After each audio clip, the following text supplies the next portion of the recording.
2 of this 4-game series. The Game Time weather is brought to you by the Santa Cruz Beach Boardwalk. The admission-free boardwalk is open daily. Another nice night at 63 degrees. Light winds at 13 miles per hour. You see the humidity, and it is indeed clear. Bruce Bochy's lineup looks like this. Check that. It's Bruce Bochy's old team. The Padres lineup looks like this. It'll be Cabrera, followed by Tony Gwynn Jr., and then Kevin Kuzminoff. This guy always gets highlighted. Every time we do the Padres lineup, he's the big dog. It's Adrian Gonzalez. 8 home runs against lefties. That's 4th most in the National League. And for Gonzalez, he has 24 total. Then it'll be Headley, followed by Kyle Banks, a young player that we haven't seen a whole lot of. The former Giant Eliezer Alfonso. He will hit 7th. Hitting 8th is Luis Rodriguez. And then pitching and batting 9th is Josh Banks.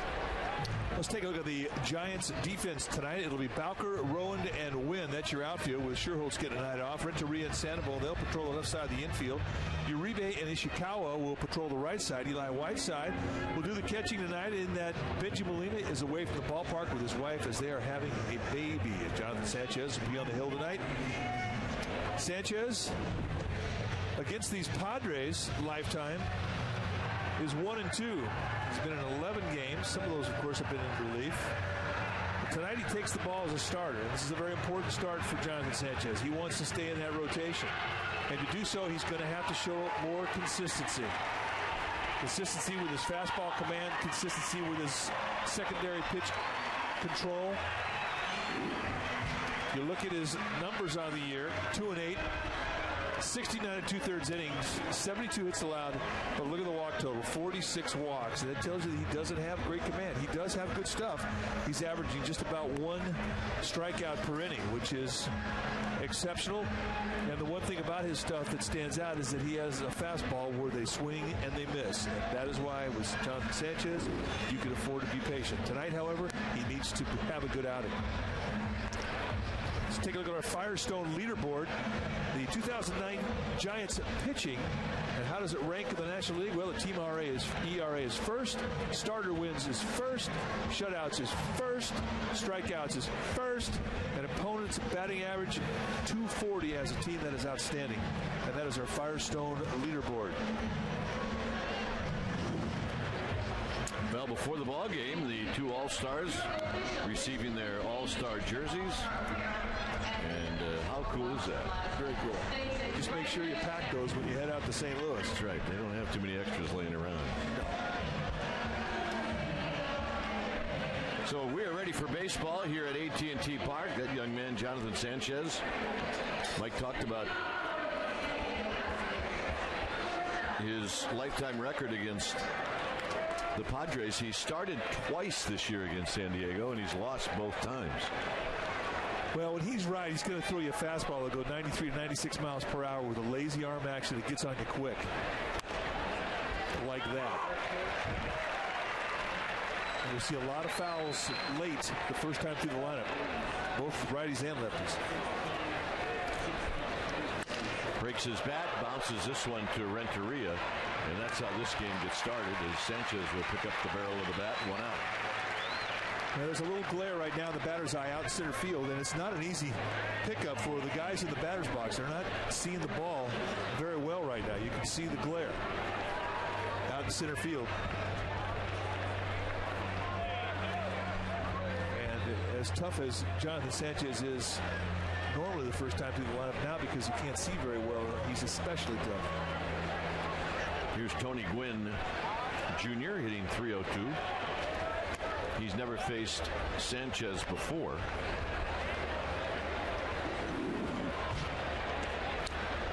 Picked up the first hit off of Lincecum in the game last night, and it came in the 7th inning.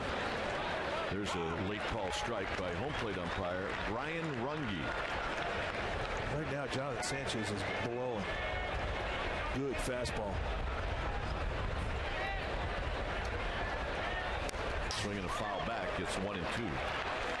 Get a fastball like that in a background like the hitters are looking into, you don't have to throw many other pitches than that fastball. There's the umpires, Hallian, Campos, and Phil Cuzzy from first to third.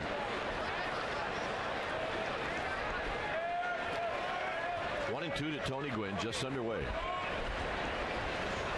Got him.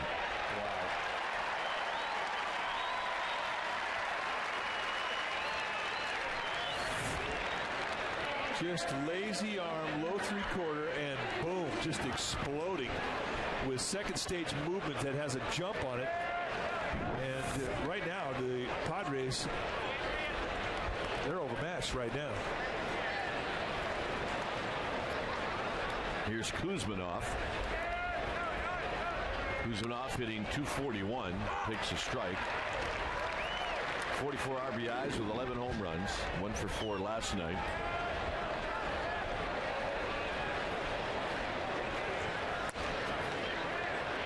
I mean, this is a rough at bat right now, Parts. Yeah, it's probably the combination that you're talking about. Good stuff, hard to see. Ouch.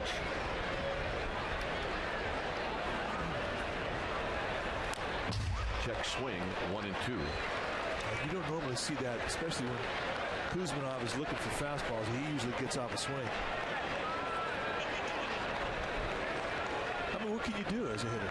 You just got to hope you can get something low in the strike zone, and it's a fastball. I know what I would do. What's that? I'd go for a walk. Long run, and it's going to fall in between Win, Oribe, and Ishikawa.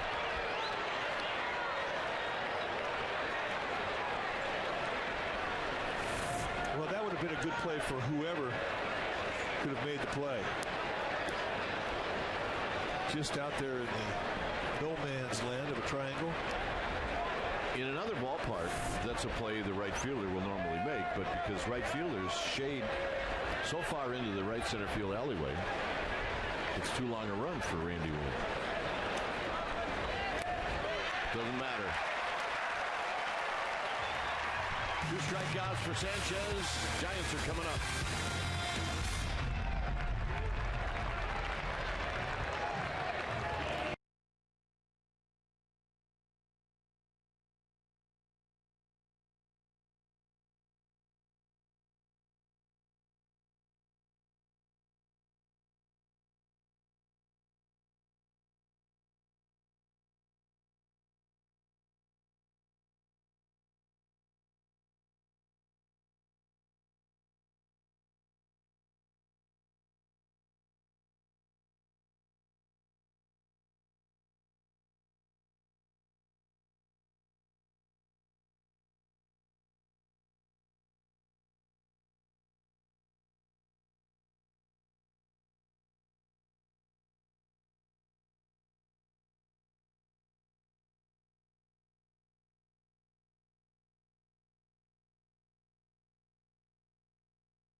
Whiteside and Sanchez. All right, the Padres on defense tonight will set it up with Headley, Gwynn, and Blanks. That's your outfield. Cabrera and Kuzmanov on the left side of the infield. Rodriguez and Gonzalez on the right side of the infield. And Eliezer Alfonso will be doing the catching for the Padres tonight.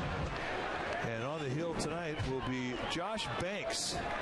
Banks, 6'3", 215-pound, 26-year-old. 1-0 on the year. 21 hits allowed in 7 2/3 innings, and they say this guy will throw the kitchen sink. He'll even throw a knuckleball at times. Split, changeup, slider, curveball, fastball, 2-seam, 4-seam. He likes pitching against the Giants. He has made, this will be his 4th start against the Giants. He's 1-0 with an 0.95 ERA. He has 1 career complete game, and it was against the Giants. He allowed just 1 unearned run. The 1-0 to Aaron Rowan, and Rowan drives one foul on the left field line.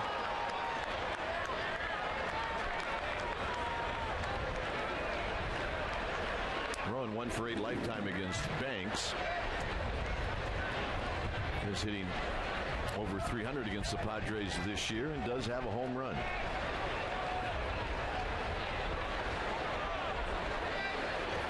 The 1-1 pitch to Aaron Rowan.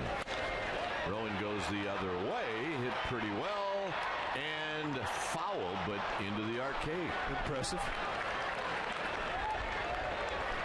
Banks got that pitch up on the outside part of the plate.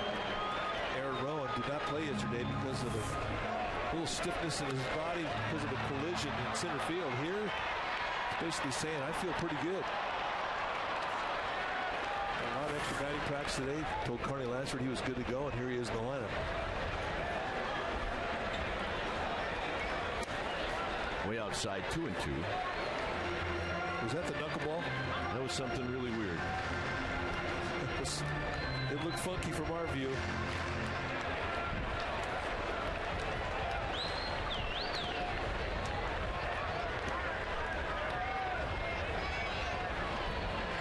Two balls, 2 strikes.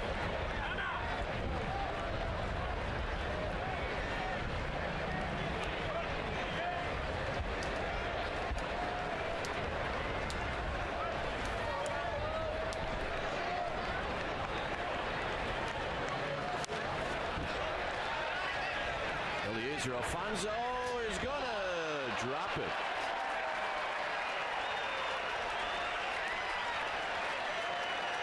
Not hit really high enough for him to get comfortable. Well, it would have been a really good play.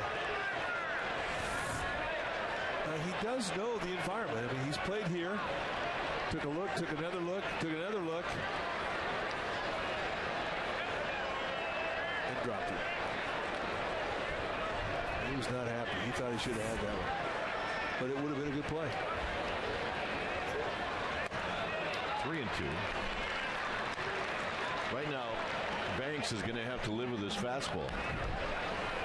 Well, he's not getting any other pitch over, and he's in a 3-2 count here. But this is where, you know, the Giants have a little advantage in these 3-2 get it in fastball situations with a guy up there with power like Aaron Rowan. The leadoff hitter could burn a starting pitcher off the get-go.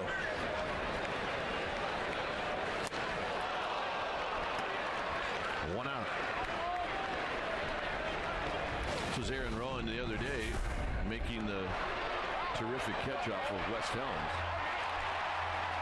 It would have been a good play had he just caught the ball the way he caught the high backhander, but then to go full bore into the wall and get up like he does it every day. That was what was remarkable. Randy Wynn hitting .273.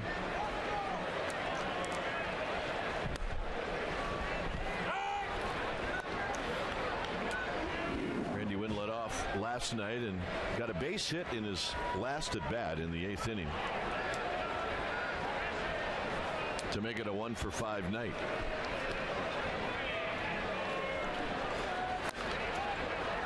Pulls this one foul. Came very close. Well, he didn't come very close.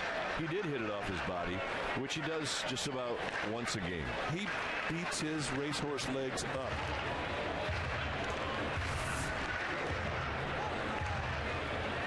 Completely away from the shin guard. Unbelievable. He should just go out there with the full catcher's gear on. Seriously, there's a resolve to all this. Just wear the shin guards when you take your at-bat. I've never seen a guy beat his legs up as bad as Randy Wynn. I have not either. From both sides.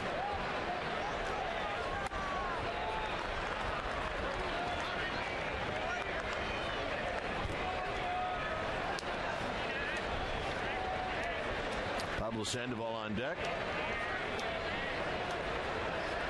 Bottom of the first inning just underway. He almost. If he didn't, he almost did it again. I can tell you, if I'm pitching against him, I'm going right back there. Sooner or later, he's not going to want to swing. I mean, that went between his legs. Yep. That's hard to do.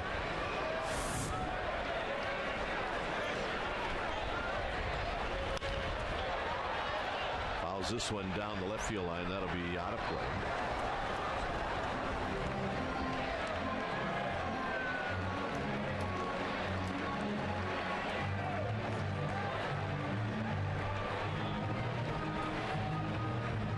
Giants are 9 games over the 500 mark. They've been at 9 games a number of different times over the past couple of weeks, and they just cannot get it to 10 games over. A win tonight, and they can do that.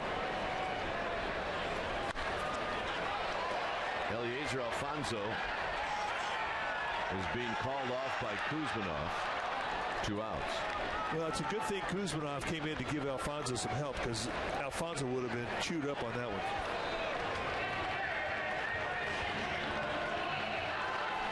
That would have been a very difficult play for a catcher. The wind here will push pop-ups and fly balls out towards the field. If they're a pop-up at home plate, they'll be pushed out towards the mound, and it's just a lot of area to try and be responsible for covering pop-ups if you're a catcher. Not easy.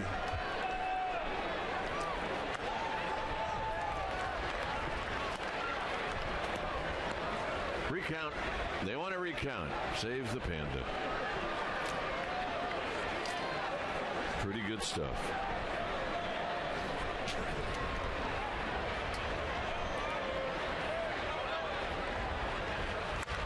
Pulled foul. Give you an idea how things can change over the course of 4 or 5 days.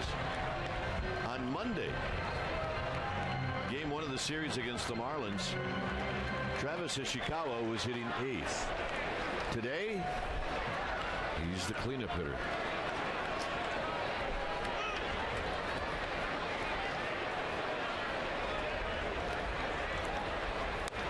Two balls and 1 strike.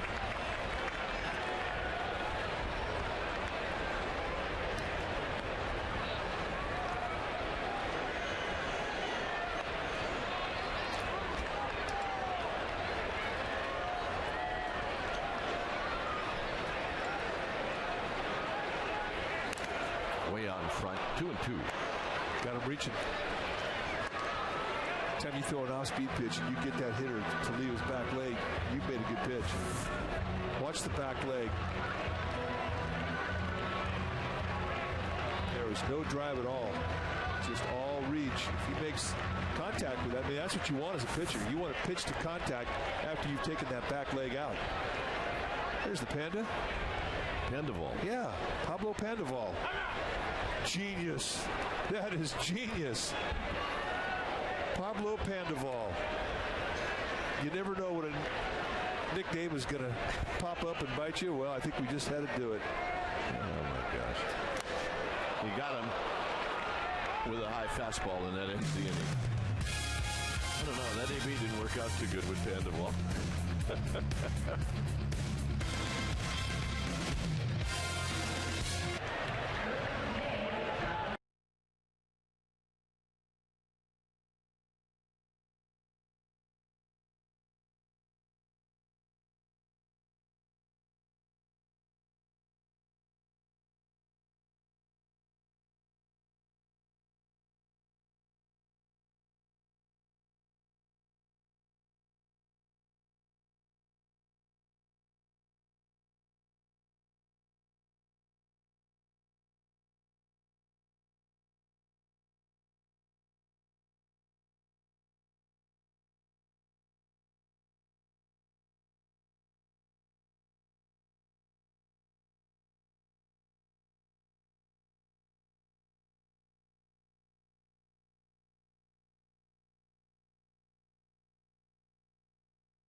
To the All-Star game. So that got us thinking, and when we get to thinking, you get a poll question. Here it is. Go to csnbayarea.com to vote. The question is, who should decide the All-Star injury replacements? A, All-Star manager, B, commissioner, C, players, or D, you, the fans?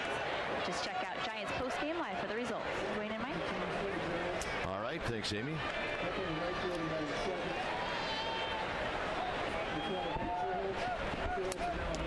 Randy Wynn has been replaced.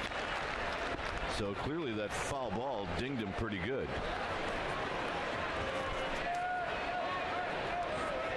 It's 1-1 to Adrian Gonzalez. 1-2. So Nate Scherholtz is now in right field. We hope it's nothing serious. We've seen him beat his legs up, though, since spring. It's just almost like every day. Bowker. One out. Nobody goes better the opposite way with power than Adrian Gonzalez.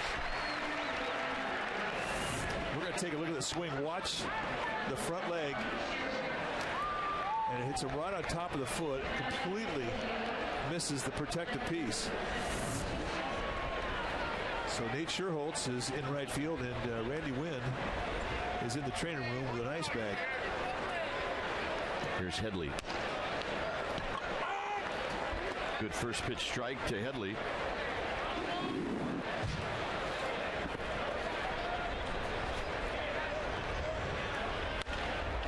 That's a flare. Scherholtz a long run. Scherholtz is going to track it down. 2 outs. Well, don't miss the first annual Giants County Fair. It's at McCovey Cove, going on right now through the 19th.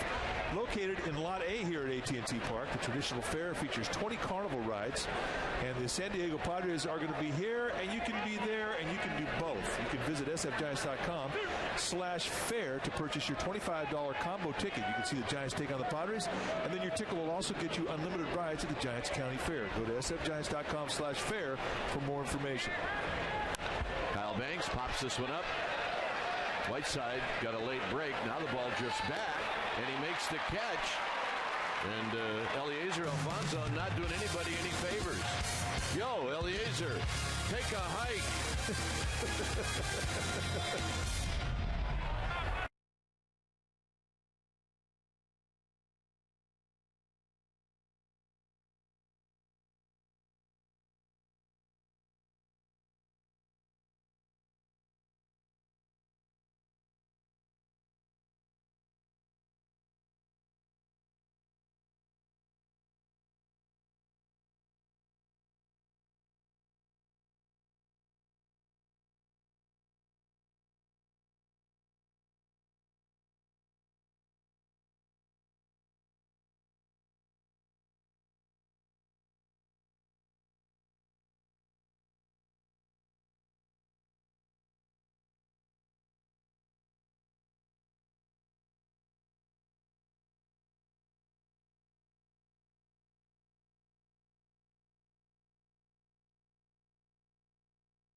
Giants beat writer Henry Schulman will also be joining Dave Binns. Chronicle Live is a 2 thumbs up recommendation presented by AutoTrader.com. You'll see it tonight at 11 o'clock on Comcast Sportsnet Bay Area.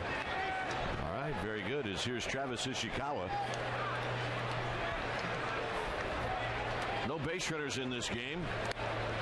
Ishikawa hitting .273.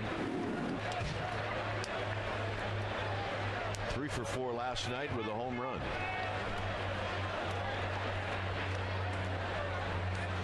Edgar Renteria to follow.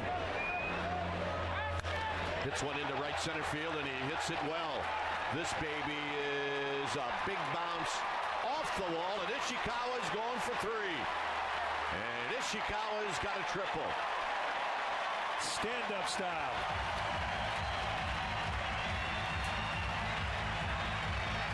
Yeah, you can smell the confidence that he's taking into that batter's box right now. And we're going to make this swing of the bat just a challenge fastball down and in. Just a bit above the knees. And we're going to make that our forward quality drive of the game. Why not? For Ishikawa, this stand-up triple is his second triple of the year. And it's our forward quality drive. At a bit. His first one, opening day, cleared the bases, a triple against the Brewers. Here's Renteria. Renteria takes low and away. Matter of fact, it was in that same area, Triples Alley. That's why they call it Triples Alley.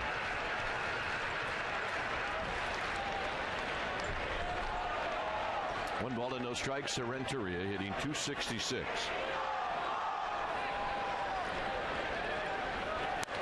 Fouls this one into the club level. Oh, what a play. A father caught the ball, handed it to his son. That's a great scene right there.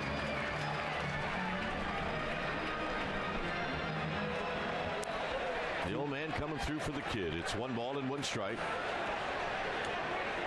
Right now the Padres are playing a pitch him away, play him away defense against Renteria. They're playing him like he's a left-handed pull hitter.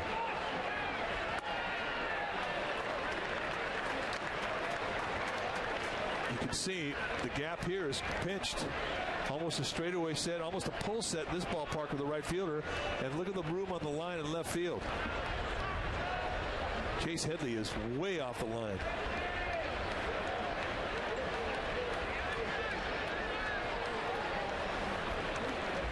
Outside 3-1. I mean, if you're in the batter's box and you're seeing this defense, you pretty much have to look away.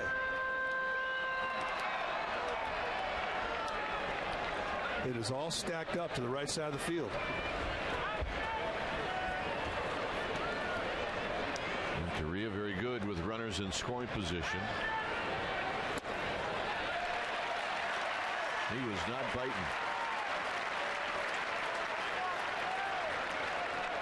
Here's John Bowker. You know, early in the game, you give up a leadoff triple. You really have to say to yourself, the most important thing is staying out of the big inning. Yeah, you treat it like a leadoff home run. Exactly. If they score the run, okay, tip your hat, hang with them. But you do not want to see a 2 or 3 or 4 run go up there. What Banks just did is what a lot of young pitchers will do. They'll start to shave that side of the plate, pitching for the strikeout. And they get themselves into a walk situation. Now there's another base runner. And here comes the big inning. Bowker lines it foul.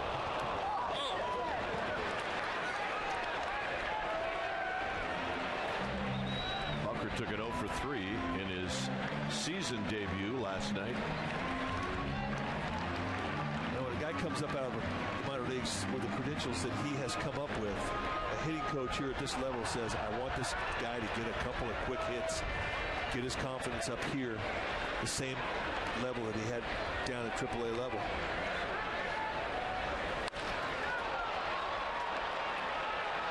Coming in is Headley. Ishikawa does not tag. Renteria does, and he makes it. It's a play. Although it was a little closer than you would want it to be. Now the Giants get something out of the out. They move up the runner out of first, and they take the force away. You're right. It was bang, bang. Kuzma really. You watch Guzman on his feet as he gets himself in position to go to third. That was a quick release. I think that ball hit Renteria in the back. Otherwise, it'd have gone into the outfield. Could be right. Here's Uribe hitting .291 with 4 home runs, 19 driven in.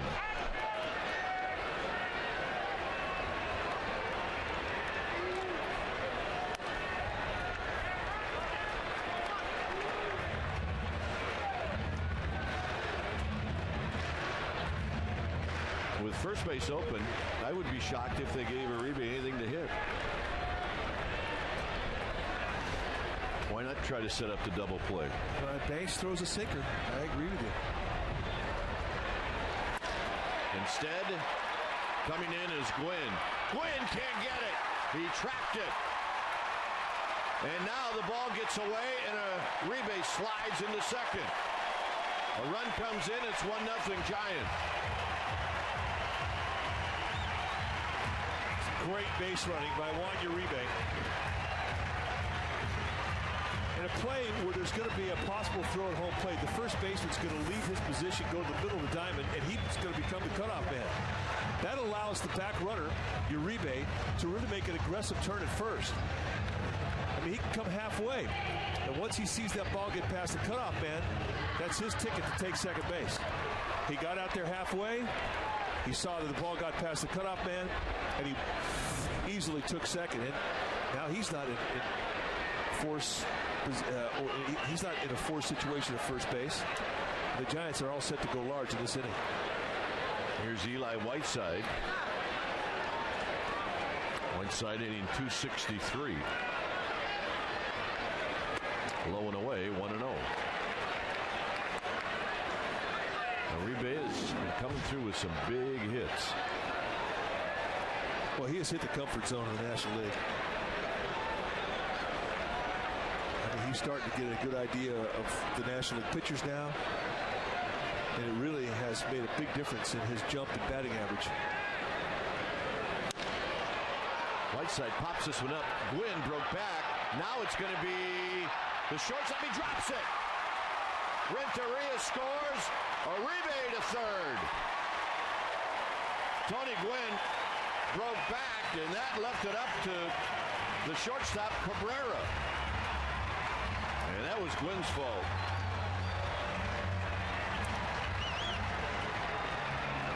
Now, I don't think he saw the ball well enough off the bat. There's a little bit of delay on his first step. But even so, he has to be the guy to call off the shortstop, Cabrera. Well, he got a lot of glove on it. Well, he made a really nice effort. It'll be a base hit for Whiteside and an RBI. No communication. He is not talking at all.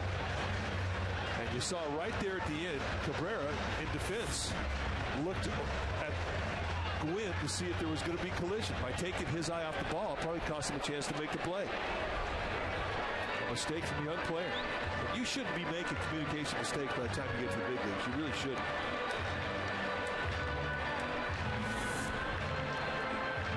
Watch him look away from the ball right there towards the end. If he stays on the ball, he probably catches it. Now here's Sanchez. See if Bruce Bochy has Sanchez try to advance Whiteside to second.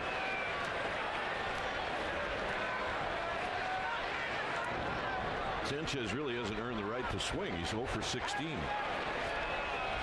Well, yeah, with 13 strikeouts. But he is a pretty good bunter.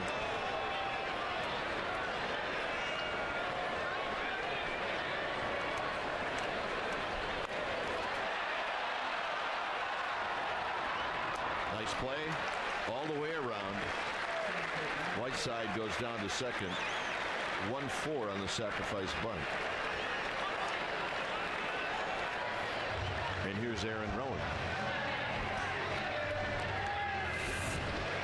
Let's watch the form. Set the bat hit on top of the strike zone. If the ball is above, you take. If it's below, you bunt it and get the bat head out where you can see contact with the ball. perfect technique, and with a runner at first base, you want to bunt it down to the first base side. Everything about that is picture perfect, and he does it on the first pitch to add to the momentum. Everything is great. That job well done. So here's Rowan. Rowan with a base hit. Uribe scores. Whiteside scores. 4-0 Giants. And that's the swing of the bat that they had problems hitting in the first couple of months, and they're not having a problem hitting it now. They're coming out with big opportunities. They're getting the big hits, and they're having big innings because of it. And he's not waiting around. First pitch, bang, a belt-high mistake, T-ball location right over the middle of the plate, and not too greedy. Just put the bat right back up the middle. That's a great AB with 2 outs. That one hurt Banks. Here's Sherholtz batting for the first time. In tight, 1 ball and no strikes. Randy Wynn started. Randy Wynn fouled the ball off his leg. Did not go out to right field after the first inning. So hopefully everything is okay with Randy Wynn, as he will take the rest of the night off. It's 2 balls and no strikes with Pablo Sandoval on deck.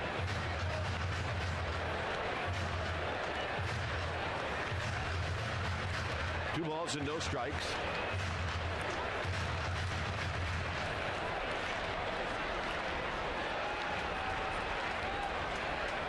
Rowan's 2 RBIs gives him 39. Sherholtz drives it to left, and putting it away is Headley to end the inning. Giants drop 4 on the Padres after 2. 4-0 San Francisco.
Giants, as we head to the top of the 3rd inning, is Eliezer Alfonso faces Jonathan Sanchez, and Alfonso skies at the left.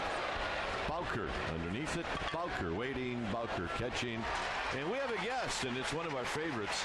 It's former Giant Darren Lewis. Darren, welcome into the booth. It's good to see you, man. Thank you. Great to see you guys.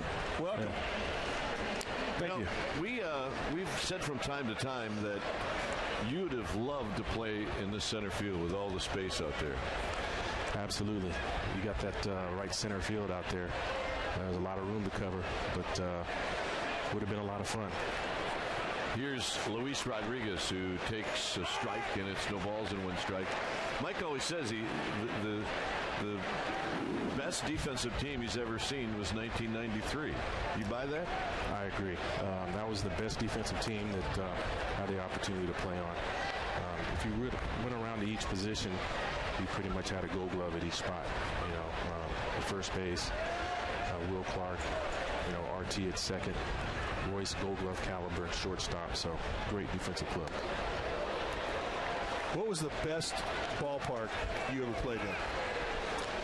Well, I was lucky to play in the two old ones, Wrigley Field and Fenway Park. I would have to say the most electric as far as night in and night out was definitely Fenway. Just the intensity of the fans but most likely Fenway Park. Was the most difficult Candlestick? Without a question. Yeah. Without a question, just having to play with, the swirling winds every night, the cold weather, and, just a place where you couldn't take your eye off the ball ever. This is one of our favorite catches, and maybe your favorite. I don't know, but this was a good one. That's one of them. I had dreamed about making that catch for many years. And when I did it, I was so excited. And Barry was right there to greet me, so it was awesome. Did you make that catch in your backyard a lot when you were a little kid? All the time. That's why I was so happy after I did it, because I had thought about it so much. I mean, that's the great thing about those catches. If you had a chance to play in the major leagues, you made all those plays when you were a kid. Oh, that's fantastic. It's 0-2 to Josh Banks here in the third inning. We're visiting with Darren Lewis as Jonathan Sanchez throws the 0-2 pitch, and that is hit into left center field. Bowker coming in, and he'll make the running catch. We're going to ask Darren Lewis to stay for another half inning. Sandoval, Ishikawa, Renteria coming up.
Ballpark is the Forever Giant on a home Friday night game, and he received a very nice applause, and it's always nice to come back. And one thing the Giants do such a great job of is they recognize their former players. You don't have to be a Hall of Famer to be recognized. That's right, and it's a special thing that they do. Last year they brought out the outfielders and for the 50-year anniversary, and that was a lot of fun, seeing some of the old teammates. But you're right, they do spend a lot of time recognizing former players, and obviously it makes me feel special. More Darren Lewis when he was roaming the outfield at Candlestick and all the other parks around the National League.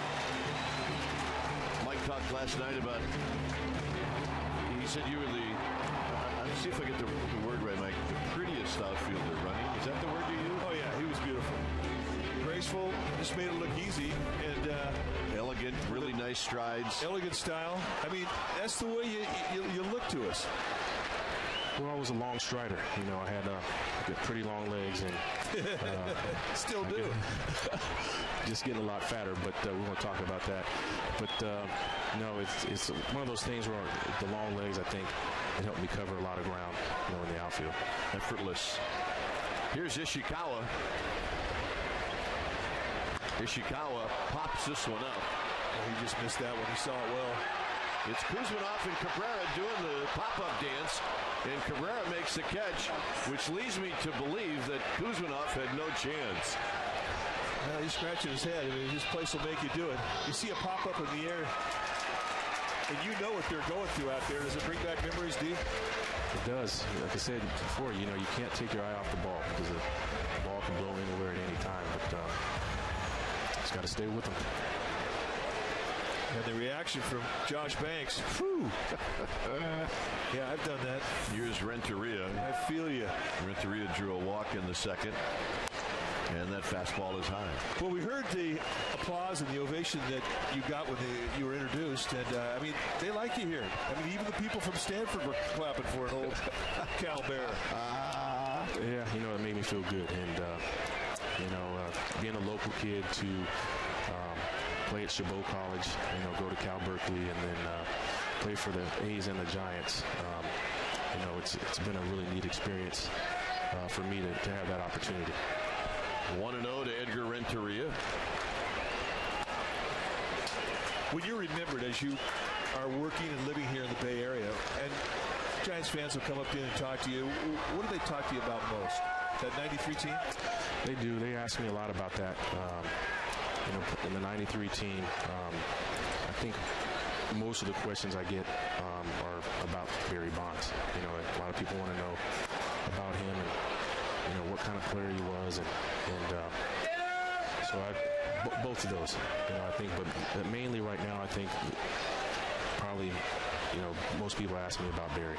What do you tell him? He was awesome. He was the best player that I played with, bar none. I had the opportunity to play with some great players in Chicago when I was with the White Sox. Same thing with the Red Sox, but Barry was the best. Sandoval with his 4th steal. Have you had a chance to watch this guy play a little bit? Yep, sure have. Actually, you know, I coached 3 years in the organization, so I remember when he was about 16 years old when I first saw him, and he's matured incredibly. Did he have as much fun then as he seems to be having now? He was always like that. Whenever I'd see him, he was always smiling, having a great time, and you got to love that. Oh, he's been amazing.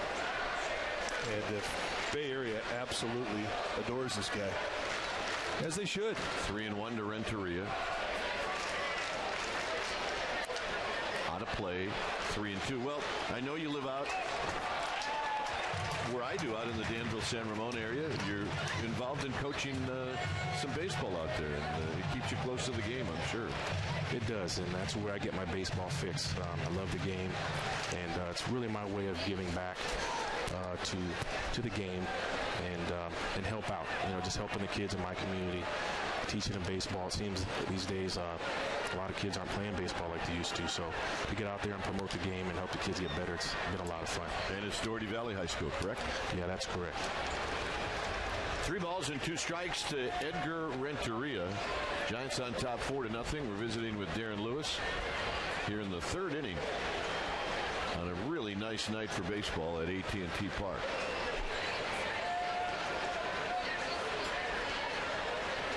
Banks taking a long time looking in. Now he's ready. And this is lined to Headley, and Headley's going to put it away.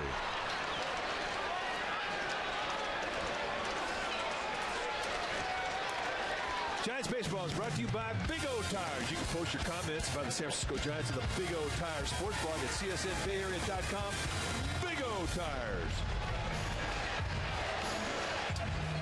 Looks easy from up here, doesn't it? Oh, you guys are the best. No, I don't mean what we do. That looks easy, doesn't it? I was trying to give you a compliment. I know. Hey, we take them, man. Bring them on, baby. I was this close to saying, yeah, you're right, dealer. Yeah.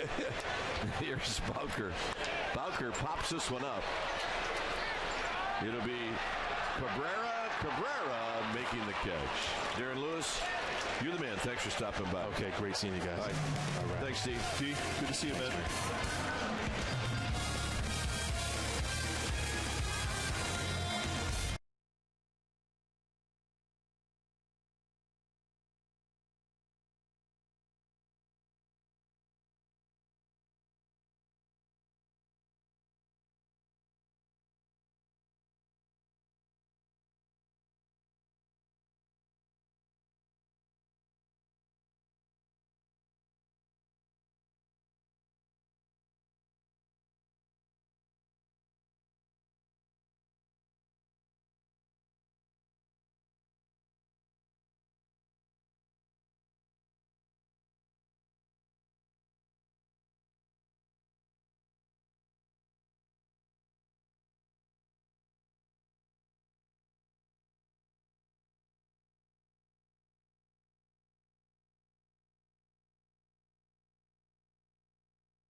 To the fourth inning. And Everett Cabrera will lead things off. And he will take a pitch high. 1 ball and no strikes. Now, this is the time through the lineup where we have seen hitters adjust to Jonathan Sanchez and him not being able to adjust back.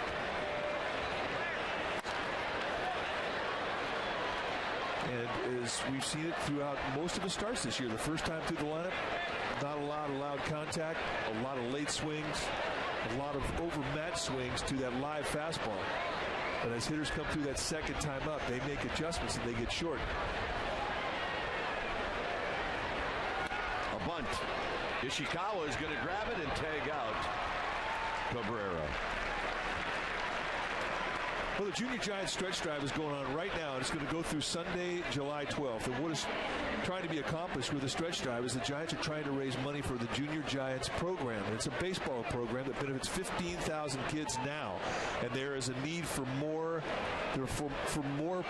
programming for kids to be able to get on teams, to get gloves, to get equipment so they can play baseball. And you can be a part of it, and I'll tell you how in a second. There's a $44 donation that you can give, and it allows one child the opportunity to play baseball for an entire season. $440 allows a full team of 10 kids to participate with uniform tops and hats and bats and gloves and balls for a whole year. That donation of $440 also will give you a baseball autograph by Hall of Famer Willie McCovey in a pregame ceremony.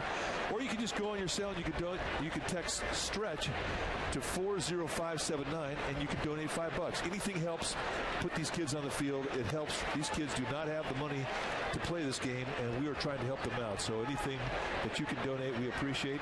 Again, it's the juniorgiants.org. Go to the website for more information. Thank you. Gwynn rolls this one foul. It's 2-2. We're live right now. Smile at the camera. Are they on? You're on right now. Tonight at 10:30, Comcast Sportsnet. It'll be Sportsnet Central. Comcast. Sports Central tonight at 10:30. Jonathan Sanchez has thrown the ball so freely. He has not been in a stretch yet. Sometimes freely to the backstop. but nevertheless freely. That's a good pitch. As hard as he's throwing, you buzz one guy like that, and that effective wildness label, I mean, applies. Sets up in the outside corner. This isn't even close to the glove. When a guy does that every once in a while, that makes for kind of a queasy at bat. Ishikawa's going to catch this. Well, as Gwynn heads back to the Padre dugout, what do you say we ask our Aflac trivia question? The question tonight: can you name the San Francisco Giant with the highest batting average at the All-Star break to not make the All-Star team? That's a minimum of 200 plate appearances.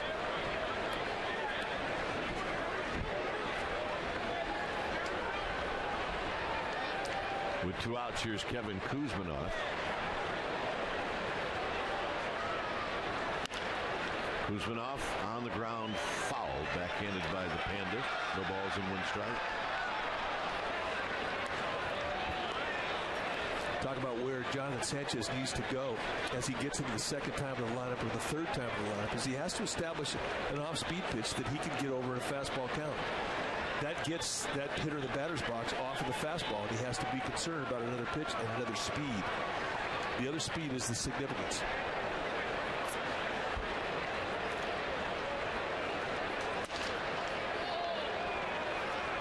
1 ball and 1 strike.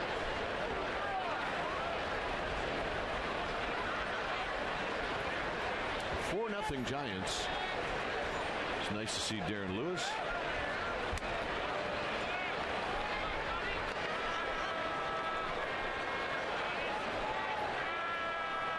Darren Lewis, a good Giant.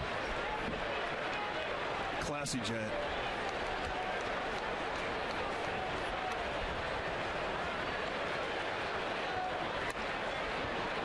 Three and 1 to Kuzminoff. It was really fun to watch Barry Bonds and Darren Lewis and Willie McGee play the outfield. They were remarkable. And the communication that they had with one another, it was almost like there was synchronized dancing out there in the outfield nightly. Above us. There's Steve. You know, if you wear a hat good as a player, you wear a hat good as a former player. He looks good. He does. He wears it right. It's like, how many times have we seen Willie Mays in a sport coat? He maybe at a dinner. He's got his Giants hat on. Yeah. We're talking a nice suit, too. It may be because he just had a bad hair day, but nevertheless, he looked good in it. It looks like he should never take it off.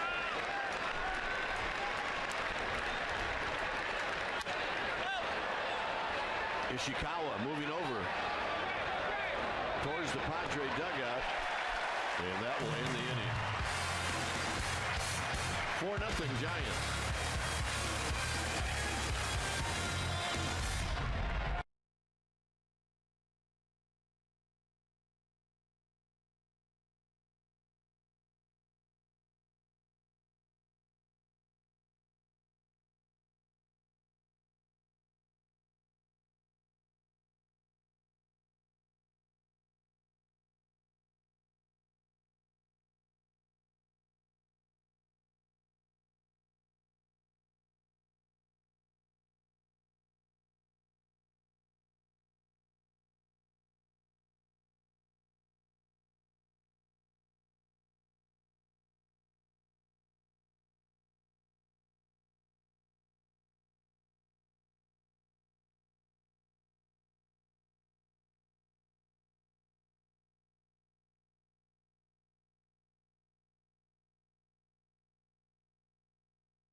time, guys. Well, he'll have plenty of opportunities, but it's still a little sad to see this one go by without him being on the team.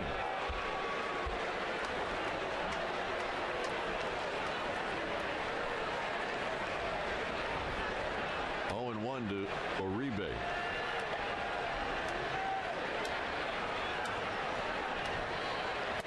In tight, 1 ball and 1 strike. Well, it does hurt. I mean, there's another guy in the Giants clubhouse. Actually, a couple. Brian Wilson deserved to go. Jeremy Affeldt deserved to go. Benji Molina deserved to go. I mean, these guys had good arguments to say, I belong there. And when you don't get picked, you know what? You use it to motivate yourself. It happened to you. It happened to me. It happens to everybody that plays this game. If you play it long enough, you're going to have a good first half. You're going to think you belong. And you're going to get sometimes overlooked. Remember, I believe it was 1976. It may have been 75 or 76. Buddy Bell was chosen to go, but felt like there were other guys that were more deserving. And Frank Robinson told him, he said, you got to go. You have to go because there's going to be a couple of years where you're going to be deserving to go and you're not going to get picked. As Uribe pops this one up. He popped it up, but he still had good back leg into that swing. As Cabrera puts it away.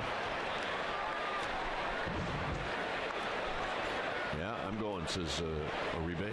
Yeah, he says, if I can put this on, I can go. In fact, I'll pitch. I'll be you. By the way, Buddy Bell did not go. He chose not to go, and they took someone else. Wow. That tells you a lot about Buddy Bell.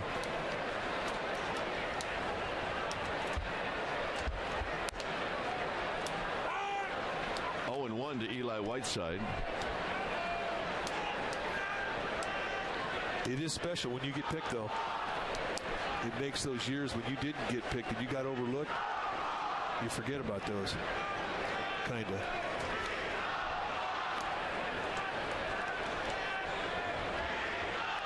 Yeah, but he made 5 All-Star games and should have been 6. Probably should have been more than that, but he was chosen for 6. Well, just about everybody has an incentive now that if they do make an All-Star team, it's worth some coin.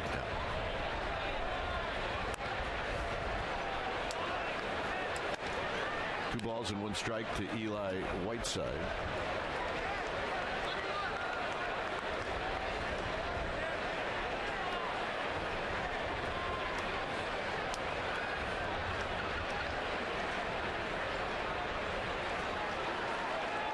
Whiteside hooks this one just foul. Almost got Phil Cuzzy.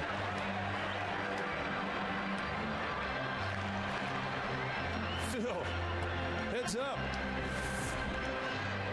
So you want to be an umpire, huh? Even on the night that you're just out there half brain dead at third, they're still picking on you. Behind the dish last night, dodging foul balls tonight. I always thought coaching or umpiring third base was kind of a night off. Yeah. Whiteside. Foul again.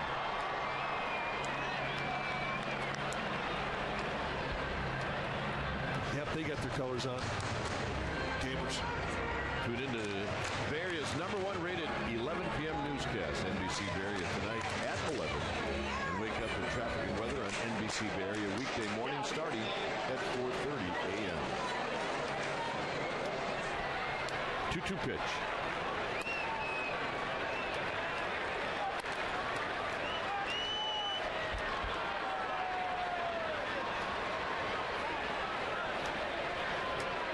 Jonathan Sanchez to follow.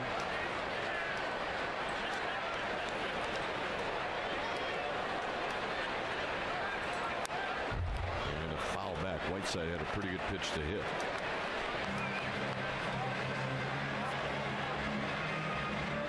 Brewers are playing the Dodgers tonight. The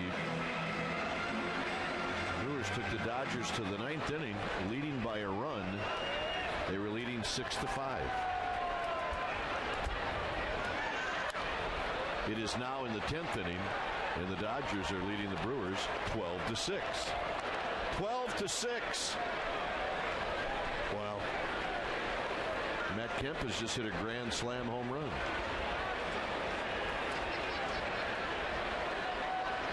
They'll be heading for the parking lot, Milwaukee.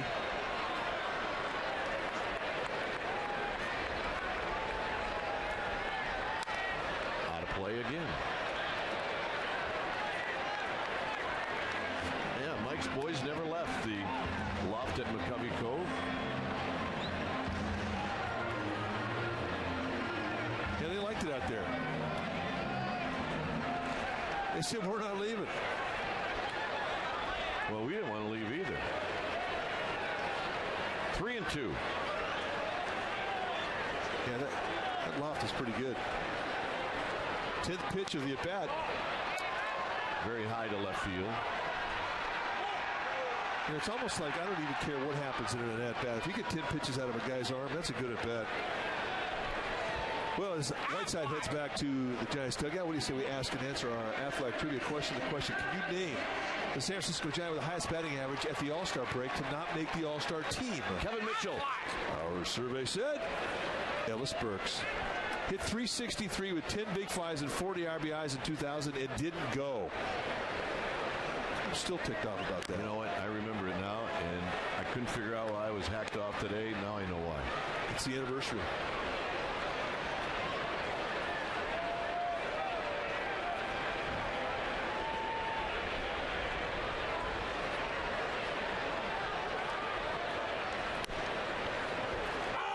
Sanchez with a sacrifice bunt in the second.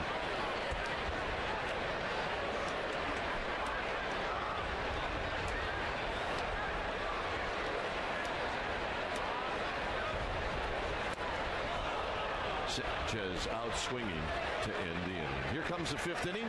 It's 4-0 Giants. You should have voted.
The AT&T Rapid Rewind. Let's listen.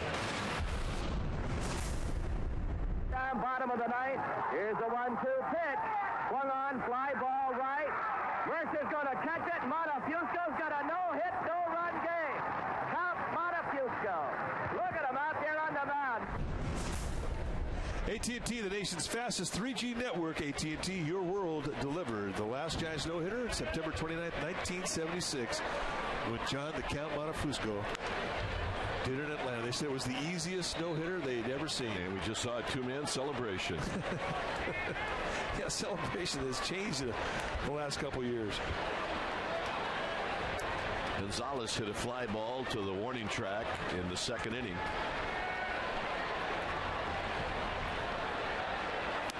Look out, 1 ball and 1 strike.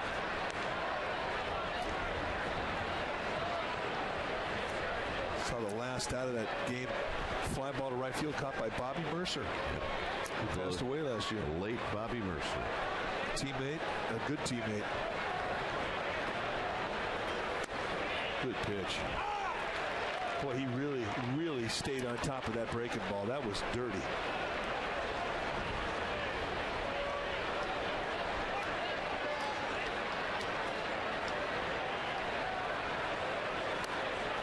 Got him. Whew. 2 good breaking balls to a guy with a real good approach against left-handed hitters, or left-handed pitchers rather, Adrian Gonzalez. Not able to check his swing after seeing a second breaking ball in a row, and that's especially difficult with him. He usually makes great adjustments. Not this time, folks. Oh, Sanchez, that was dirty.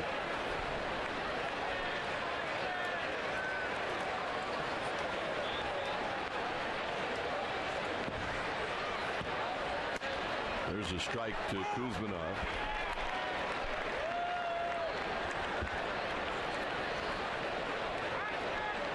Actually, this is Headley.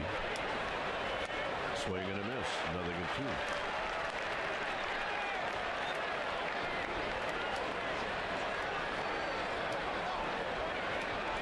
He really has gotten that breaking ball to come to life this time through the lineup.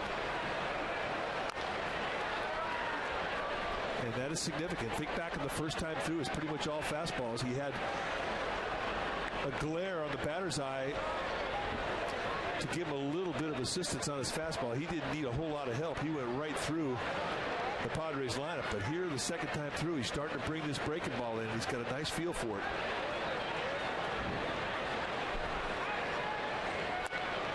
Very high. Pitch number 51. 1 ball and 2 strikes. He's worked hard with his mechanics to try and allow himself to stay back, stay gathered on his back leg, so that when he drives his front shoulder to his target, he doesn't pull that shoulder off and drag his arm. Another good breaking ball, good hard slider down below the zone. Ahead the count 1-2, that's where you want to throw that pitch. When he's had problems with his mechanics, he flies that front shoulder, he'll drag the arm, and then he loses command of the fastball up and away. He can't drive the inside corner fastball to right-handed hitters, and his breaking ball gets flat. See ya. We go back to April 17th, and it's on the left side of your screen, and watch as he lifts his leg up and how he gets cocked. And watch on the right is tonight. As he gets gathered right here, look on the right side how much more cocked he is. It's very, very high, a tighter hip pattern, and then as he comes through, his hands in better position to put power through his pitch. His hips stay cocked longer. He's in a balanced position, and when he makes his pitch, the final throw, he's got that ball releasing out in front of his body, and that's where you need to be. Wow. 0-2. That breaking ball is live, folks.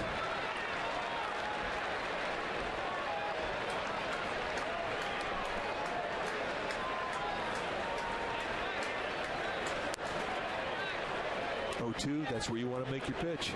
Now, with all of the at-bat gone down below the knees, you can change sightlines and throw that fastball out right out over the middle of the plate about shoulder high, and you might get him to fish for it.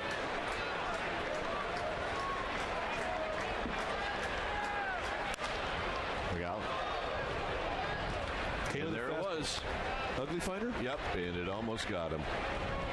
Who is it? Billy Hayes? Yep. Holy smokes. Again, very upright, very balanced. There you see, as he starts his drive, the front foot goes down, the hands high in a proper position, and he gets great drive and power through the pitch. Send the ball to his left. Side retired. 4-0 Giants.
Slumber Party. It's a great family outing.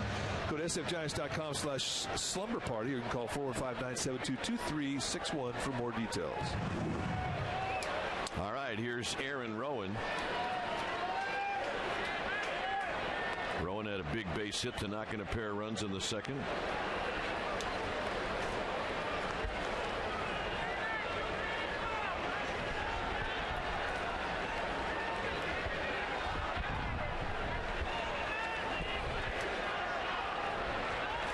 Swing and a miss.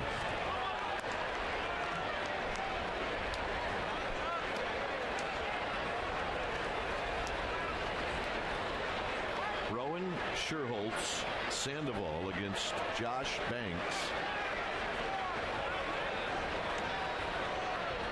We are in the 5th inning. Nice crowd here tonight.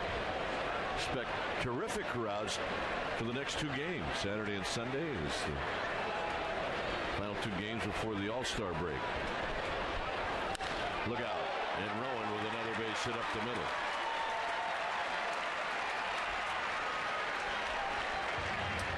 All right, so you think you can hoop? Don't miss the ultimate hoop experience this weekend in Oakland, featuring competitive games, a fun and festive environment, surprise appearances by NBA players and celebrities, and a family fun zone. Log on to csnbayarea.com for more information. See you on the court. So you think you can hoop? Not anymore. No, not anymore. Here's Sherholtz.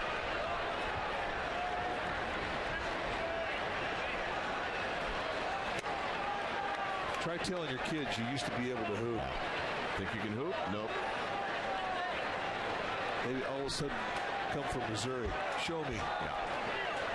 And then the only thing you can do is shoot free throws with him. Oh, with a Nerf ball sitting on your sofa.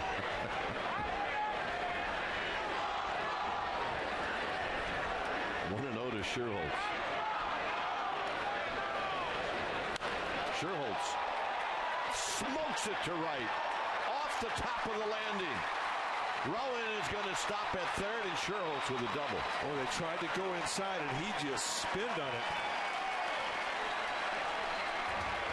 You know the great thing about being a hitter today is you have an at-bat like this, everybody sees it. And you turn around a belt-high fastball, and you stay inside it, and you do this, nobody in the league wants to throw you that pitch. So you effectively not only impress the guy that threw it, you impress the whole league that gets to see it. And that was a great at-bat.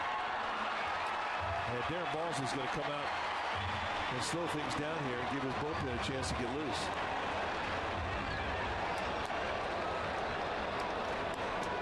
All right. Time to ask Crook and Kite, brought to you by Subway. Eat fresh. Ellen from San Mateo. What would you say is the best way to break in a baseball glove? Play catch. That's right. Play catch. And then when you're through playing catch, go play catch some more. Yeah, these guys play a lot of catch. I think there's Luis Rodriguez before the ball game. I think when you're a kid and your folks buy you a new glove and they're all fairly expensive gloves, infield is in, by the way. There's a high drive, right center field. This one is way back, out of here.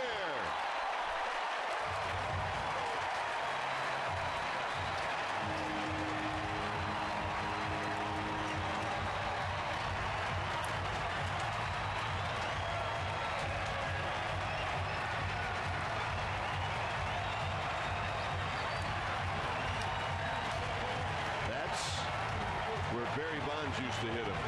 That's where the big boys hit him. That is a big boy home run. And he did it on a breaking ball.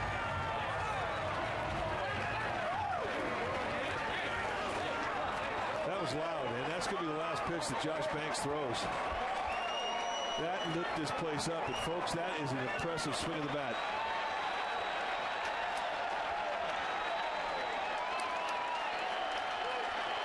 He's got 14 home runs. He's got 53 RBIs. And his average is over 330. This is bye-bye, baby.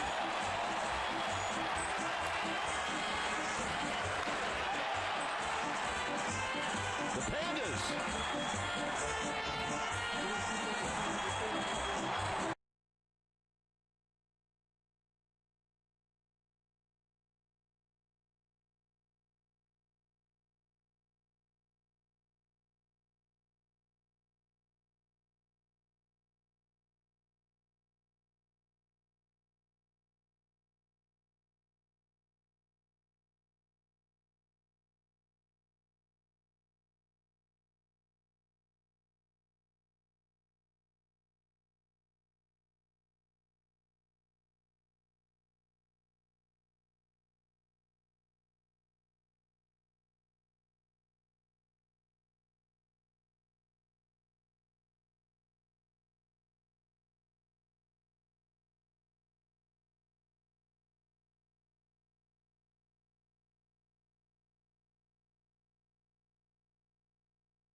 Now, he has done well since he's been called up from Portland.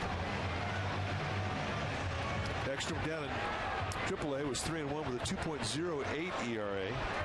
He had one start, so they were being used as a swingman down there. Got a little sink on his fastball, good changeup, and a curveball is what we've been told he has. First chance we're getting to see him. Ishikawa takes a strike.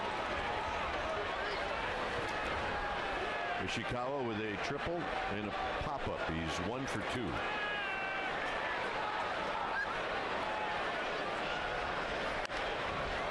Out of play 0-2. I was talking about a glove. You know, we hear, well, let's see, put it in the microwave, you know, shaving. If a dad spends the money that gloves cost now, I mean, that's all kind of tricky to be messing with it. Yeah. I mean, if you're a big leaguer, you get 5 or 6 or 10 gloves free a year. And you can stick them wherever you want. Dip them in water. When you got one, you know, you got to be careful with it. So our suggestion is for play catch. Yeah, if you want to break it in fast, you know, throw it in a tub of water and let it soak and wrap a ball in. Put a ball inside it, wrap it up, and let it dry out a couple days, pick it up, start playing catch. It breaks it fast.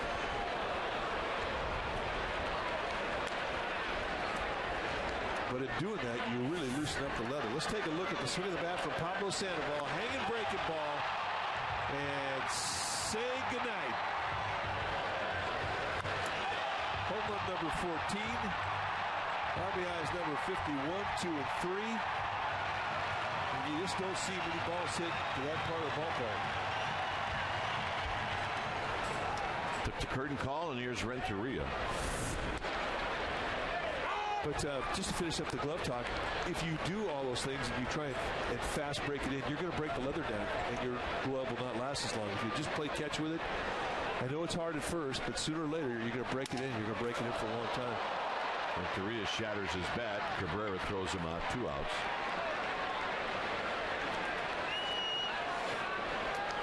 Talk about the power it takes to hit a ball. Watch the back leg stay through it. Here comes the hip. And that's where he gets his drive. In complete line with that backside as he throws his bat head to the ball. And everything comes together right at the point of impact. And that ball jumped, and you knew right away it was out of here. I mean, he hit it to the flagpole. It's a blast. I mean, that's an area you want to avoid. inside to Bowker. Got him.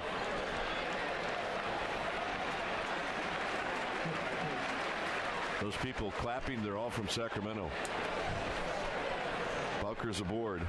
I think John Bowker and Kevin Franzen, it's going to be tougher for these two guys to make it in this city than anybody else because they're from here. They grew up rooting for the orange and black. And Bruce Bochy knows this.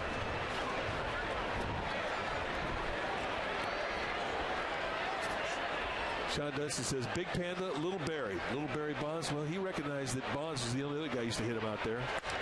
There's a base hit to right field for Uribe. Another good swing. Boy, he is dialed.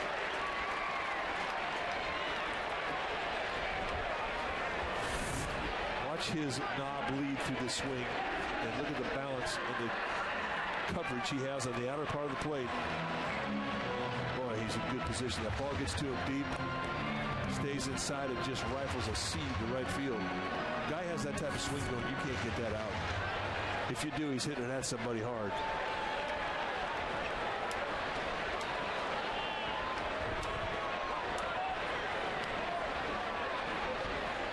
Here's Whiteside.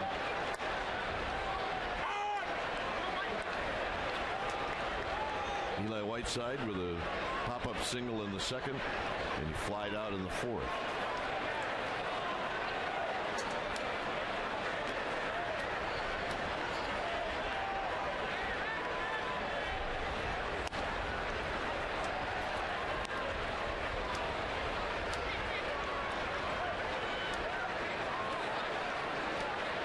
Juan Uribe sitting in that 7th spot in the lineup is just laying in the bushes. He is 7th and 8th. He is dialed. Whiteside would like to have that one back. It's 1 and 2. That's a set him up swing right there. Just set him up.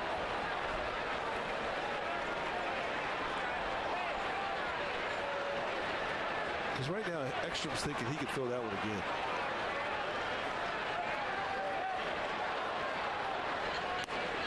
Tried it. Whiteside took it. 2 and 2.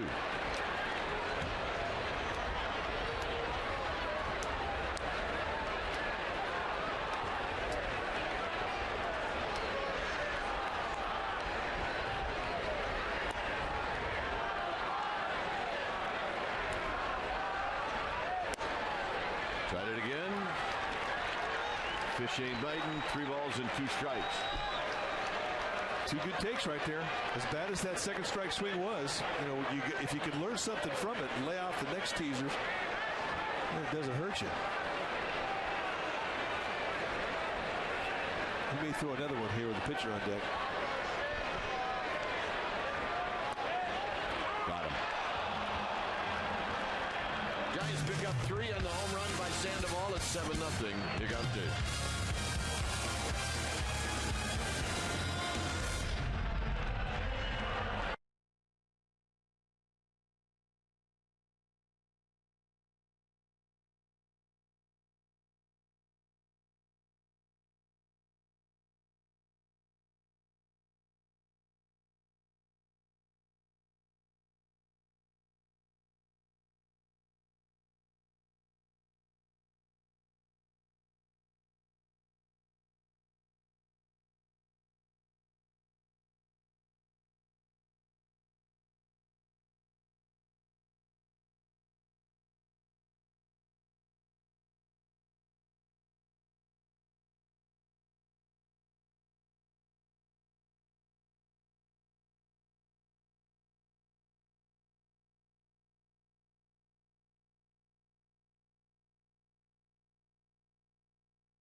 defense. This is about Matt Williams. Check out the highlights defensively for Matt Williams. He can pick it, folks. This is a shortstop playing third base. Love to play that ball off to his side. Always accurate. 3 Gold Gloves with the Giants, 91, 93, 94. I know he won one with the Indians in 97. Home Depot, more savings, more doing. Matt Williams, one of our all-time favorites. Eliezer Alfonso takes a steroid. Sandoval hits a home run, and guess who's the most popular guy in the yard? The Panda. Pandaval. 0-2. That guy's going to get a job, I'm telling you. He'll be over at the county fair. Yeah, but you can't do. I don't care if it's too warm. I mean, you gotta keep it on. That's part of the act. Fired, unless of course you're trying to get a date. Yeah, I think he is. If you want the date, leave the hat on. Meanwhile, back at the ranch, Jonathan Sanchez came out smoking and threw a breaking ball to Eliezer Alfonso that was sweet. Perfect. Here's Rodriguez. Luis Rodriguez. Now for Sanchez, it's just a matter of maintaining your concentration. See the pitch before you throw it. Sherholtz will park himself underneath this one. People ask, what do starting pitchers do when they come off the field and they go on the dugout? They sit down, they towel off, they get a drink of water, put on a jacket, and they start pitching the next inning in their mind. They start seeing the hitter get in the box. They start throwing every pitch, every sequence of pitches. And they do it over and over and over again. Here's Edgar Gonzalez. Fouls it to the backstop. See, I like what Whiteside has done here, too. He's really mixing that first pitch up. When everything's working, Sanchez has a fastball, a curveball, a slider, and a split. Hasn't thrown many splits tonight, and he hasn't had to. The curveball-slider combination's been really good off the fastball.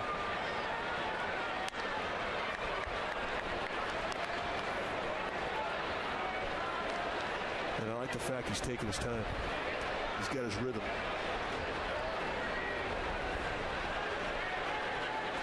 And he knows it. 1-2. See, that's the thing. When you have your rhythm, you've got your command. And when you've got your command, you know you've got it. And you can think 1 or 2 or 3 pitches ahead. And each pitch that comes off your hand, no matter where it's caught or where it goes, it sets up the next pitch.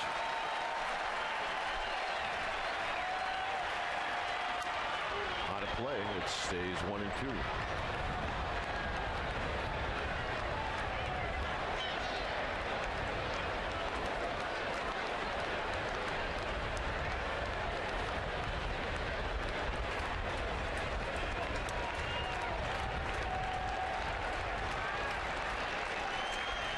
Picks his target up.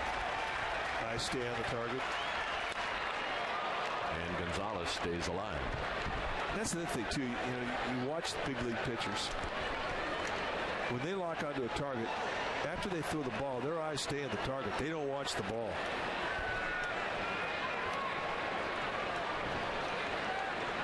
And he has been on his target all night long.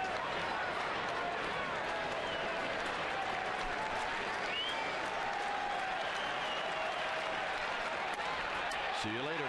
Backdoors. Wow. 6 strikeouts for Sanchez. 7-0 Giants. That was awesome.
Giants.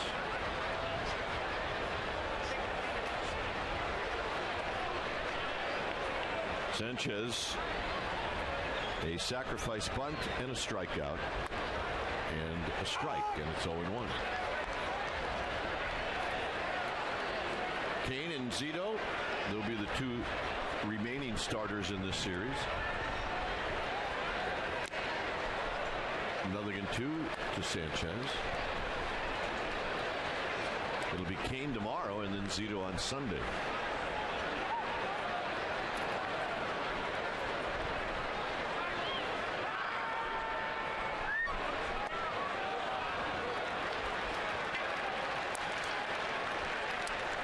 Well, Junior Giant Stretch Drive is going out through Sunday, July 12th. 2 ways to donate. You got to go to jrgiants.org. Here's some suggested donations. $44 called the Stretch Donor. $440 donation. That'll equip the full team of 10, or you can do it on your cell phone. Help Willie McCovey reach his goal of kids playing baseball this summer. It's called the Stretch Drive. jrgiants.org.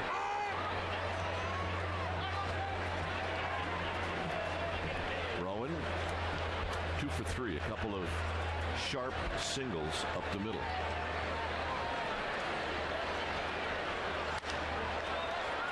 Could be playable for Gonzalez. 2 outs. Here's Sherholtz. Don't worry too much about your ABs, kid. Focus is in the 7th inning. Woody never did. No.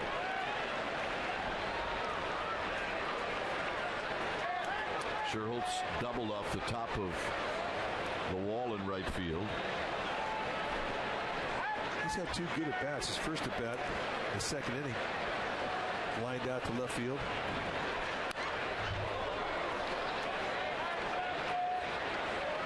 He had an at-bat last night. We were talking about it today before the game. It was an 0-1 count, and there was a slider that got thrown to him. He swung and missed. They hit him in the back leg. Strike 2. And the next pitch, an 0-2 count, he hit a base hit up the middle. And not the first time it's happened. Nor the second.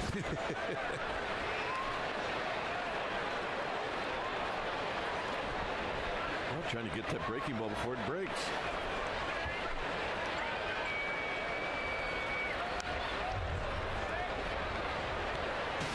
Randy Wynn, in his first at-bat, hit a ball off his ankle, just off the side of the ankle guard. And it was a direct hit. That's worse than getting hit by a pitch. Absolutely. 1-2 to Sherholtz. And he stays alive.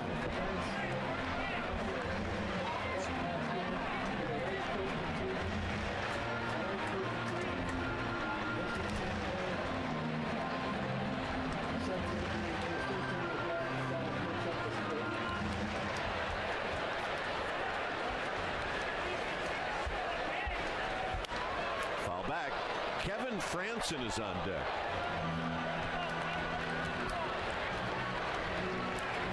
That would be in place of Pablo Sandoval.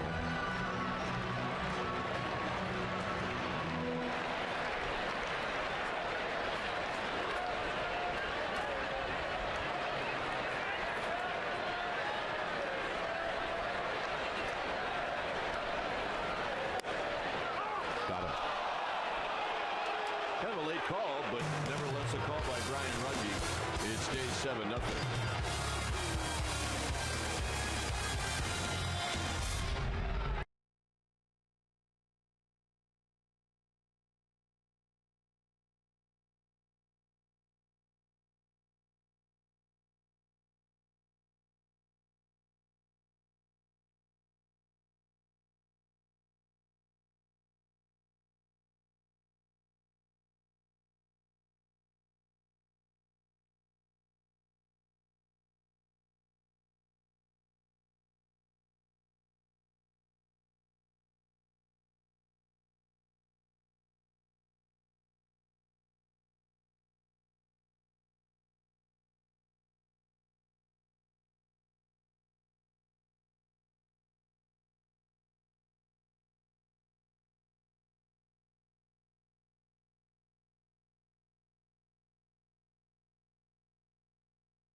flu-like symptoms.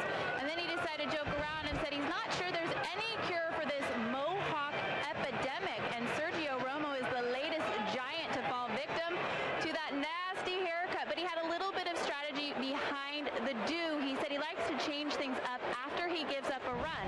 He said earlier this season, he changed gloves, then he changed his spikes, and last night, he changed his hair.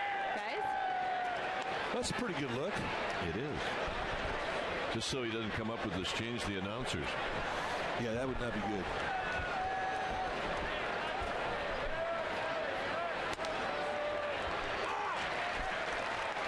Cabrera, like everyone else in this Padre lineup, does not have a hit. Outside wants a fastball in. And that's one of the few times he's really gotten underneath the fastball. And you can see the look on his face as Juan Uribe has gone over to play third base with Sandoval out. Kevin Franzen comes in to play second. This will be an interesting pitch right here for Jonathan Sanchez to see if he can get back in that slot. He did. 2-2. And this is something we saw him early on this year when he was pitching for the Puerto Rican team in the WBC. He was doing that. If he got underneath the pitch, he was able to get back into a slot. He had worked out hard all winter long. He got bigger and stronger, and that strength level increased. It was something that really showed up when he tried to correct his arm slot. Got him. And there again, another example of a perfect arm slot. When you have break on a curveball like this, and you are doing everything perfect, coming out, not trying to overthrow it, and that ball's snapping off, and just another swing through strike three. His strikeout number 7. And the majority of his strikeouts tonight have been on the breaking ball. Boy, that's a good pitch. Well, here's Tony Gwynn. He got the first hit off of Lincecum last night in the 7th inning. Now he's in a spot to face Sanchez, and he fouls it out of play.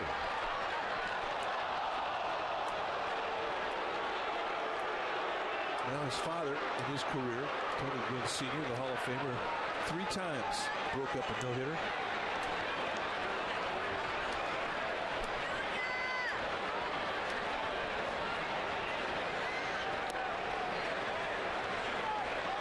David Getty came up to me today, and he said to me, he said, I want you to know if you guys saw the same thing I did.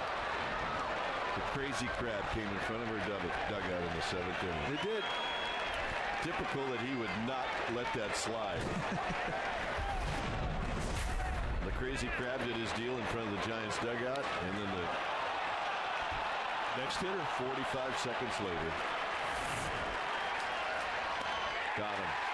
Not tonight, folks. Strikeout number 8, again on the breaking ball. And a reminder, while the Giants did not get Pablo Sandoval into the All-Star game, the fans' support was incredible, and as a special thank you and your reward for your hard work, the Giants have a special offer. Come out to the ballpark and take advantage of a special 10th man $10 ticket offer for tomorrow night's game against these Padres. Go to sfgiants.com and type in PANDA as the coupon code to redeem your ticket now. Here's Kuzminoff. Kuzminoff fouls it at the plate. Again, they mixed the fastball with the slider and the curveball on that first pitch. Kuzminoff not waiting around. He's recognizing that you don't want to get deep in the count to this guy, not with what he's throwing tonight.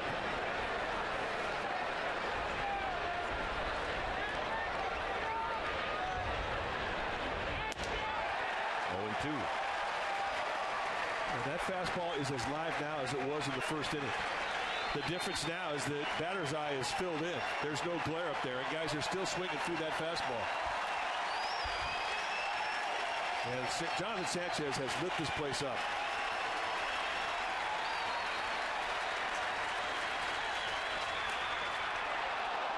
Good 0-2 pitch. That's a pitch that he could not make in April when he was having mechanical problems. Driving that fastball on the inside corner to a right-handed hitter. That was a good pitch at an 0-2 count. It sets up a breaking ball.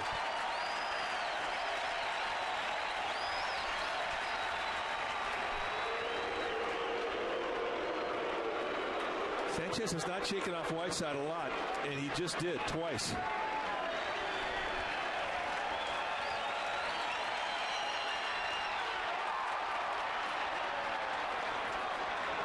It's got to be out.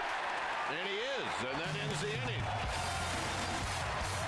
Sanchez with 9 strikeouts.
Been perfect through 7. Sandoval 2 for 3 and one of the longest home runs of the year, if not the longest this year. Ekstrom has been good, and he's facing Kevin Franson. Franson batting for the first time.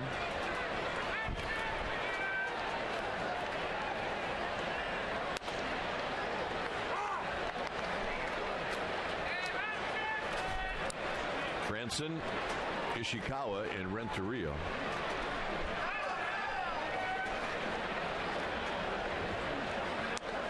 Swing and a miss, 1-2.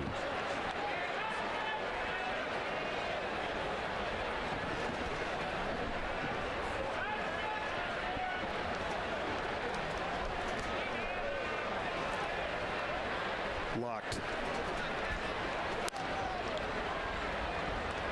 That face you saw on Sanchez is exactly how you want your starting pitcher to look during a game. And in his mind, he's thinking about Adrian Gonzalez, Chase Headley. First 2 guys he's going to face in the 8th. Franson pops one up. Out to the second baseman, Rodriguez. 1 out.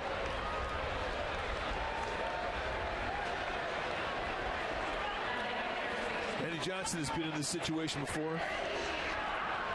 2 times in his career.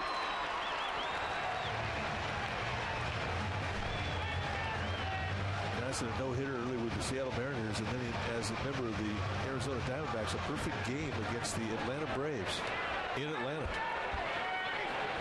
And Randy Johnson said, when I was in Atlanta, he says, I come and I'd stand next to the dugout in the on-deck circle, and the fans were all over me. And then when I got up there the 3rd time, and it was late, and I had a perfect game going, best friends.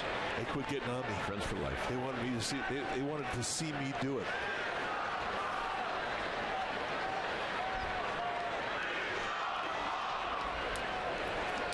Ishikawa is 1 for 3.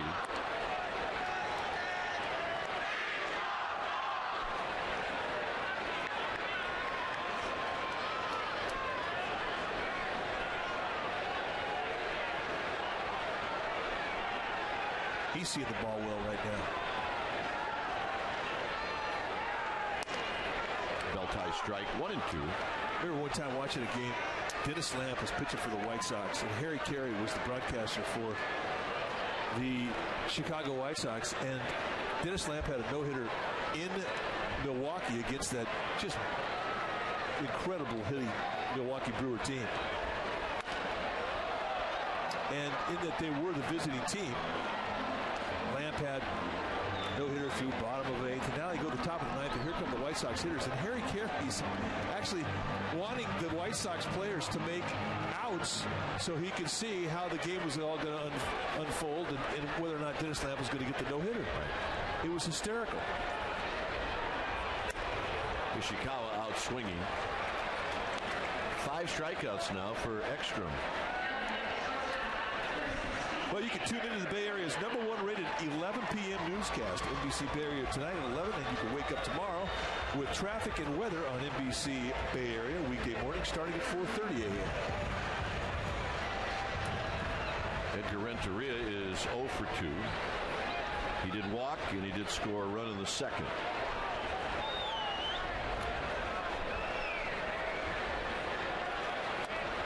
Inside, not by much. 1 ball and no strikes. But that was the beauty of Harry Carey. I mean, he really became a fan, and he was basically echoing what all the fans were thinking. I mean, the game was lopsided. The White Sox were going to win the game. But the only drama left was whether or not Lamp was going to get the no-hitter. Down the right field line, that'll be foul. Yep, smiles around. Everybody's okay. Make a play. Let's go. In that game, Dennis Lamp did not get the no-hitter. Robert Young broke it up.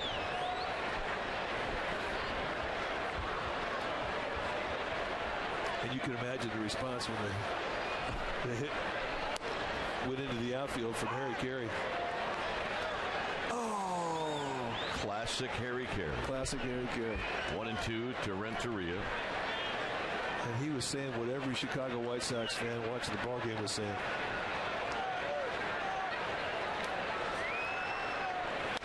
Renteria lines this one right at the second baseman Rodriguez to end the inning. All right, the drama continues. We will head to the 8th. 7-0 Giants.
Eighth inning.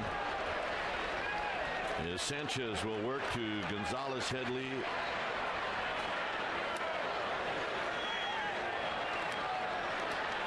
And then the pitcher, which you would assume would be a pinch hitter.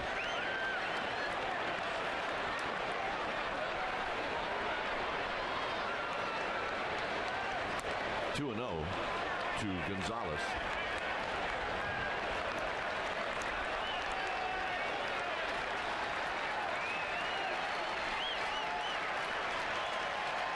A little quick with the rhythm. He's left both those pitches on the inside corner. 3-0. And you can imagine his heart rate's pumped up a little bit. And that will change your pace just a little bit. And it will affect your release point. Comes back with a strike. He took a little off. 3 balls and 1 strike.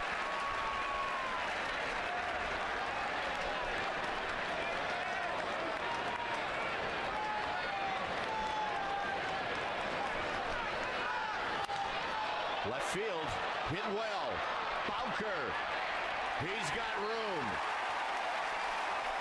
That's Jonathan Sanchez's father. So you know he came out of his seat on that one. And this is torture. Great comeback. Down 3-0. The count comes all the way back. And he challenges one of the best fastball hitters on this Padres team with lots of opposite field power. And he gets the out. Good comeback. Here's Headley. Headley rolls it foul, and it's 0-1. This is his dad on that play. Agony. Agony. Yes. Ecstasy.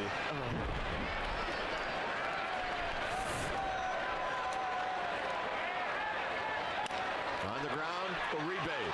Off his chest, and it'll be a base runner. It'll be an error.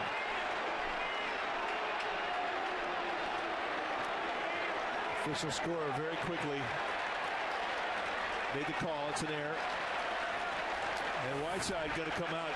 And I like this. You know, Eli Whiteside, the catcher with not a lot of big league experience, has done a great job behind the dish. And he has hooked up well with Sanchez tonight. Came out immediately to calm Sanchez down.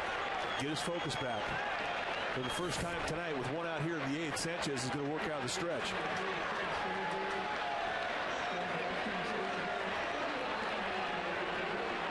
Here's a pinch hitter, Craig Stansberry.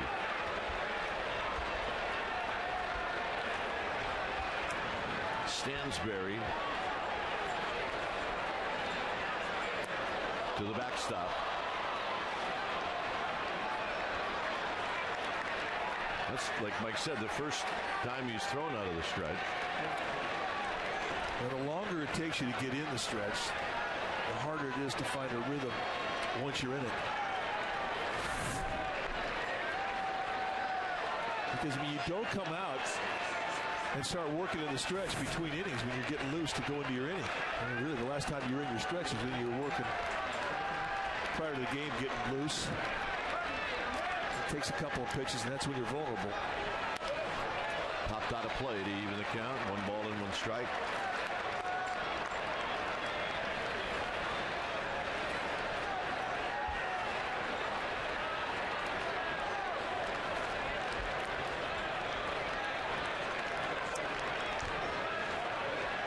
Ball and 1 strike. See the numbers for Stansberry at AAA. And he takes high, 2 balls and 1 strike.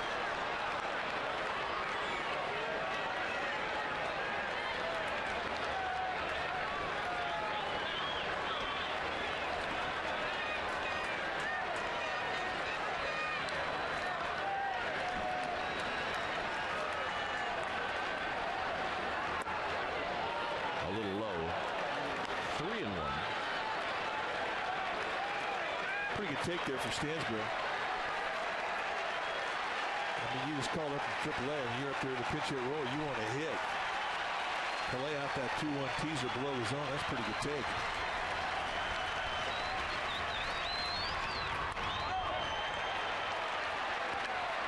Sky to right. It'll be Sherholtz. Puts it away.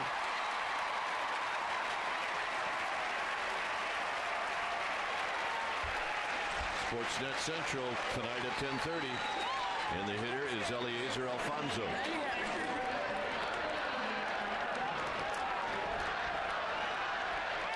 Alfonso is flied out to left, and he struck out swinging. And he likes that first pitch.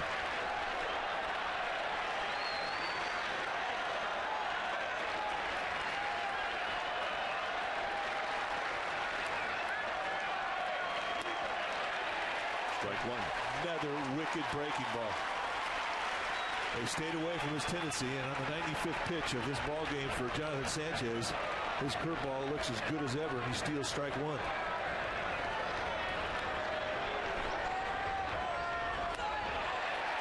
Strike two.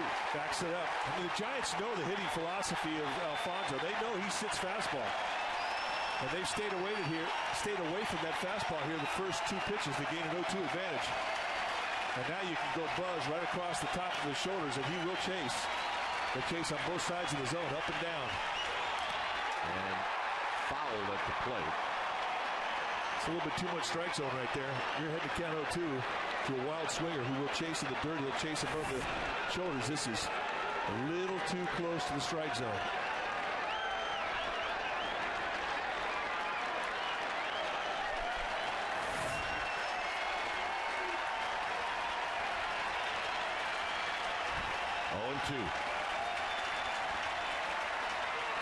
Way outside. 1 ball and 2 strikes.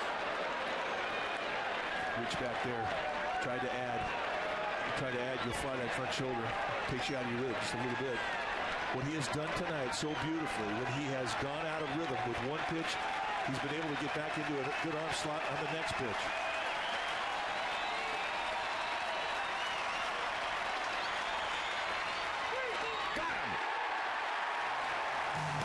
Strikeouts for Sanchez. It remains 7-0 Giants.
Some of the sights and sounds of what has happened here tonight at AT&T Park. It's 7-0 Giants.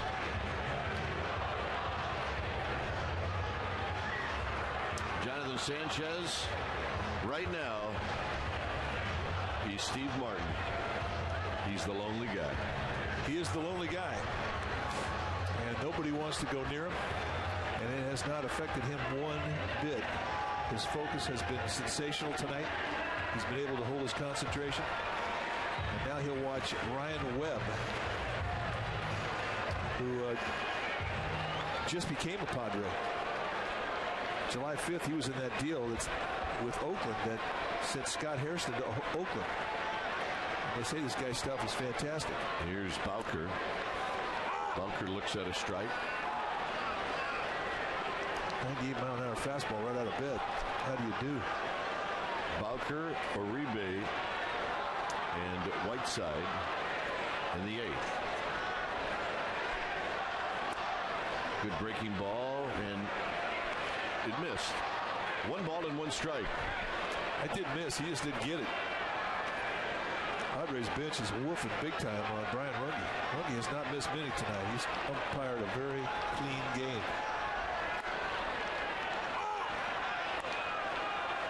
These are nasty. Pretty good pitches right there. But Black agrees with you. Those are nasty.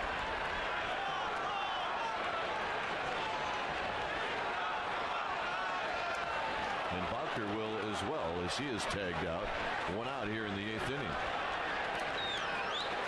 Let's check out our Corona timeout, and it's about the Venables. It's about Max, who my partner and I played with. He was with the Giants from 1979 through 1984.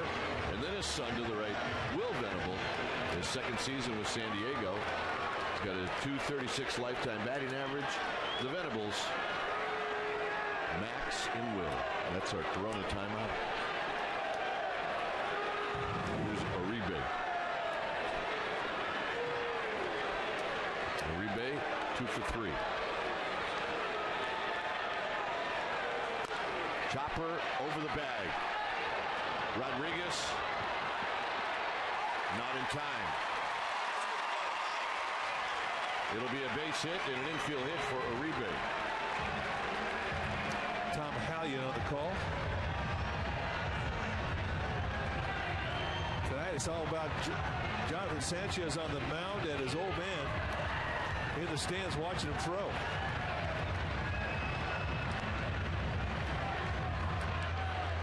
And Jonathan looks a whole lot more calm than the old man. Isn't that the way it is? Yep. It's that way from T-ball to the big leagues. Here's Whiteside. Whiteside skies it down the right field line. A long run for Gonzalez. And Gonzalez, could he have caught it? They're saying no. Now, I don't know about that one. Yeah, Gonzalez is shaking his head, too, and I think Bud Black's going to come out and argue it. But not every day you get a chance to watch Willie Mays make a play. I think that's an out. It should be. He interfered. Yeah, I mean, he clearly leaned over by about a foot. And maybe he's saying he could have caught it. Maybe his point was Gonzalez wasn't over there in time to catch it. But the fan clearly leaned over.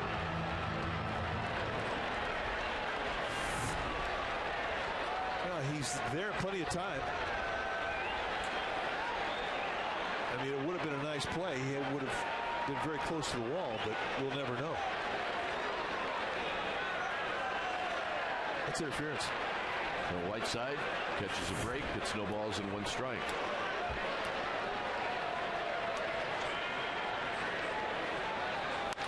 Up the middle and a base hit. Uribe will stop at second. Second hit for Whiteside. And listen to the applause for Jonathan Sanchez. Number 57, Jonathan Sanchez.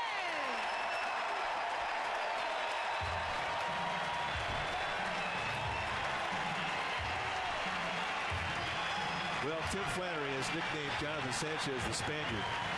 In that movie, The Gladiator, there's that one line that says, Spaniard, you win the crowd, you win your freedom. And he has won the crowd tonight. He really has.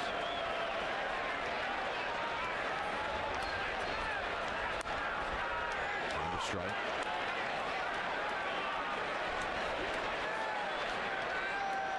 The pitching line for Sanchez.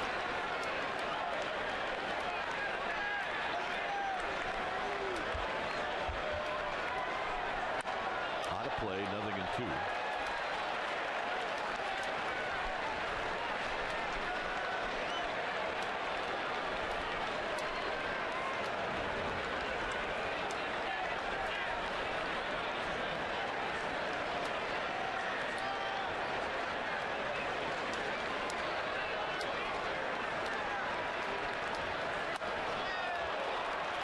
Two outs. That is not a bad thing. No. Go back, sit down, get yourself gathered. Stay in that pace, stay in that rhythm.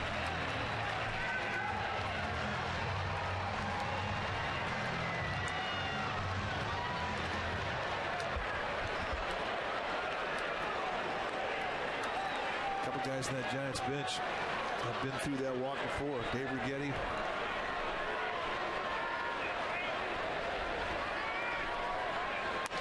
Rowan takes a strike. He's got a couple of hits, 2 RBIs. He scored a run. And here's where you're looking for somebody who might want to talk to you, and nobody does. Not his own. I mean, plus, this is like the also no eye contact. Hey, a tradition's a tradition. You can see Righetti to his left, our right. See him take a peek at him. He's had to pitch this 9th inning under similar situations, as has Randy Johnson. Mark Gardner.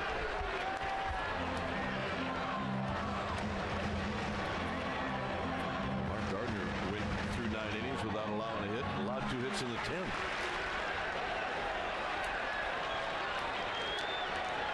One and one to Rowan.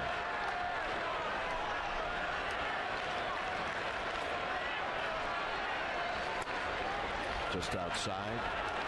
2 balls and 1 strike. And all 3 of those guys in the dugout staying away from him. Luis Rodriguez will be the leadoff hitter. Then it'll be Edgar Gonzalez. And then Everett Cabrera. Swing and a miss, 2 and 2. Nice breaking ball from Ryan Webb.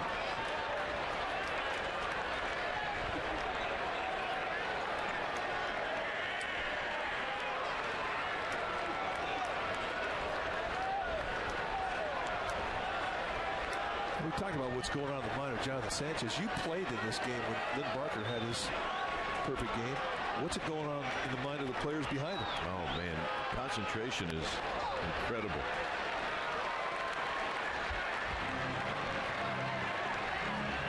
Perfect game is a little different. That's already gone by the boards with Uribe's error in the 8th.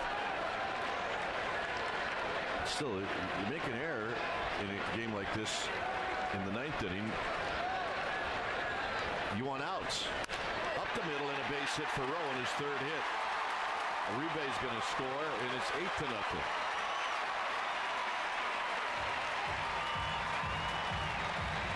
All 3 of Aaron Rowan's base hits have gone right back up the middle. And he has, at times this year, when his average is starting to slide a little bit, he just says, you know what, I'm going to try to hit base hits. I'm going to try to go back up the middle. And that's exactly what he has done tonight. An extra batting session before the game today. Let the ball get deep. Just take it right back up the middle. And it's an RBI on top of it. That's a bonus. But right now, I feel like Harry Carey.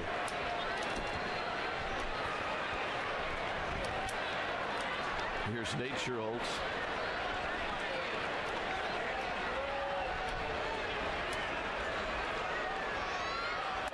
This ball high. 1 ball and no strikes. Scherholtz doubled in the 5th inning. Remember, Randy Wynn left after 1 at bat. Banged the ball off his foot.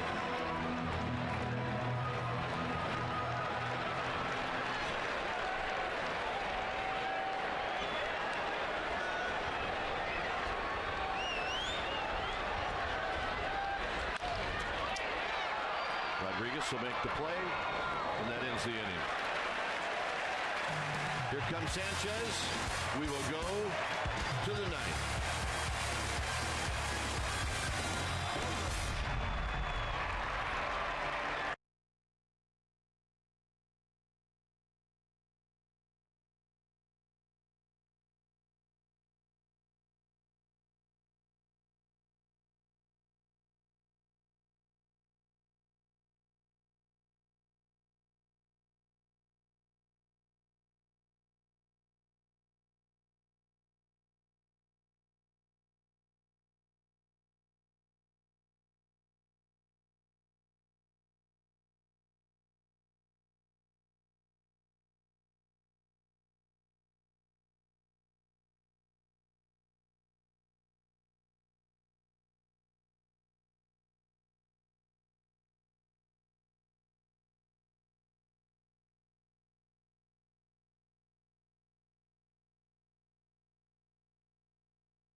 Nothing, and everybody, and I mean everybody, is on their feet here at the ballpark.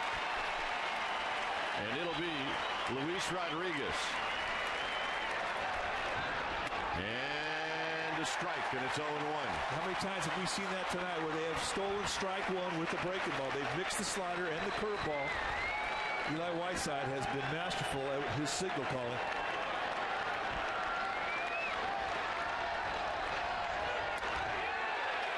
Just missed 1 ball and 1 strike. Jonathan Sanchez, first year of professional baseball, 2004. And you see a miss just below the strike zone. Good pitch, 0-1. He has never had a complete game. On the ground is short. Renteria's going to have to hurry. Here's his throw. Got him. 1 down in the 9th.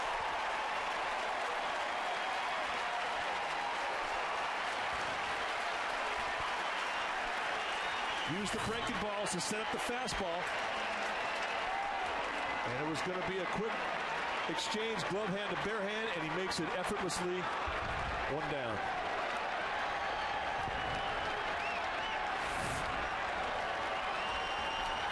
Here's Edgar Gonzalez. A bit high. 1 ball and no strikes.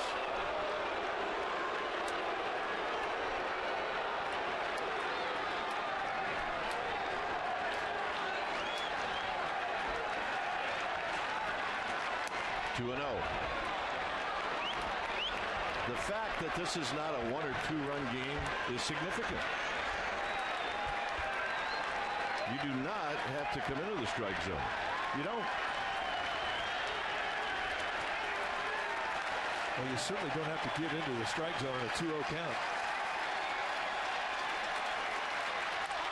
Center field, hit well, hit very well. Rowan on the move. Rowan makes the catch. 2 down in the 9th.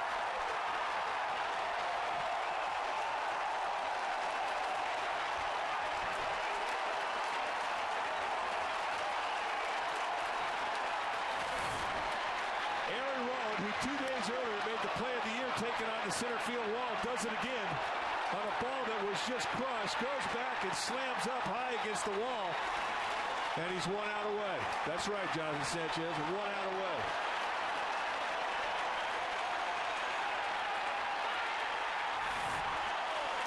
And here's Cabrera.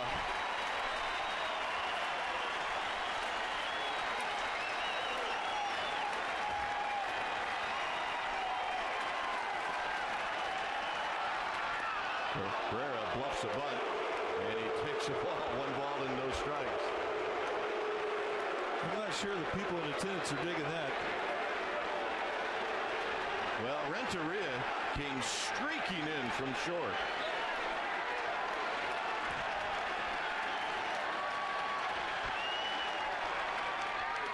In the dirt, 2 balls and no strikes.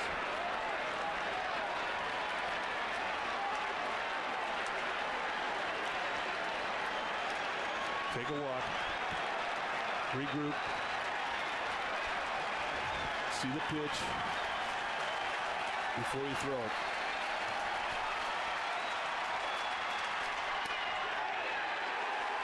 He gets the call. 2 balls and 1 strike. Pitcher strike. But he's earned it. If that strike zone goes wide a little bit, he has earned it.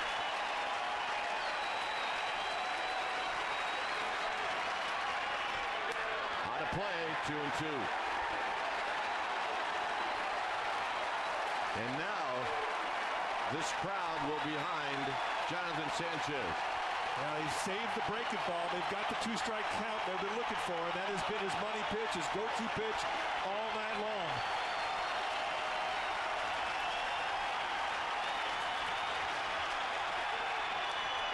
Strike 3 call. Jonathan Sanchez has thrown a no-hitter here at AT&T Park.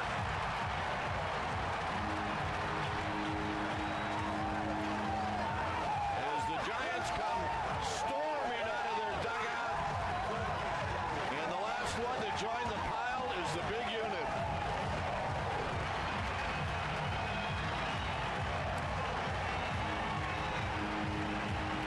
The last no-hitter September 1976. John the Count Montefusco. What a night for the kid. He won the crowd.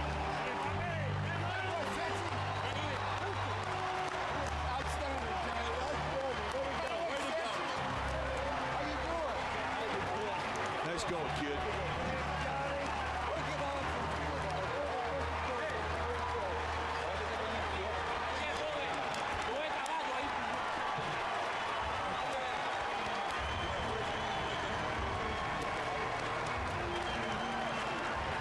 Johnson and his good friend Marquis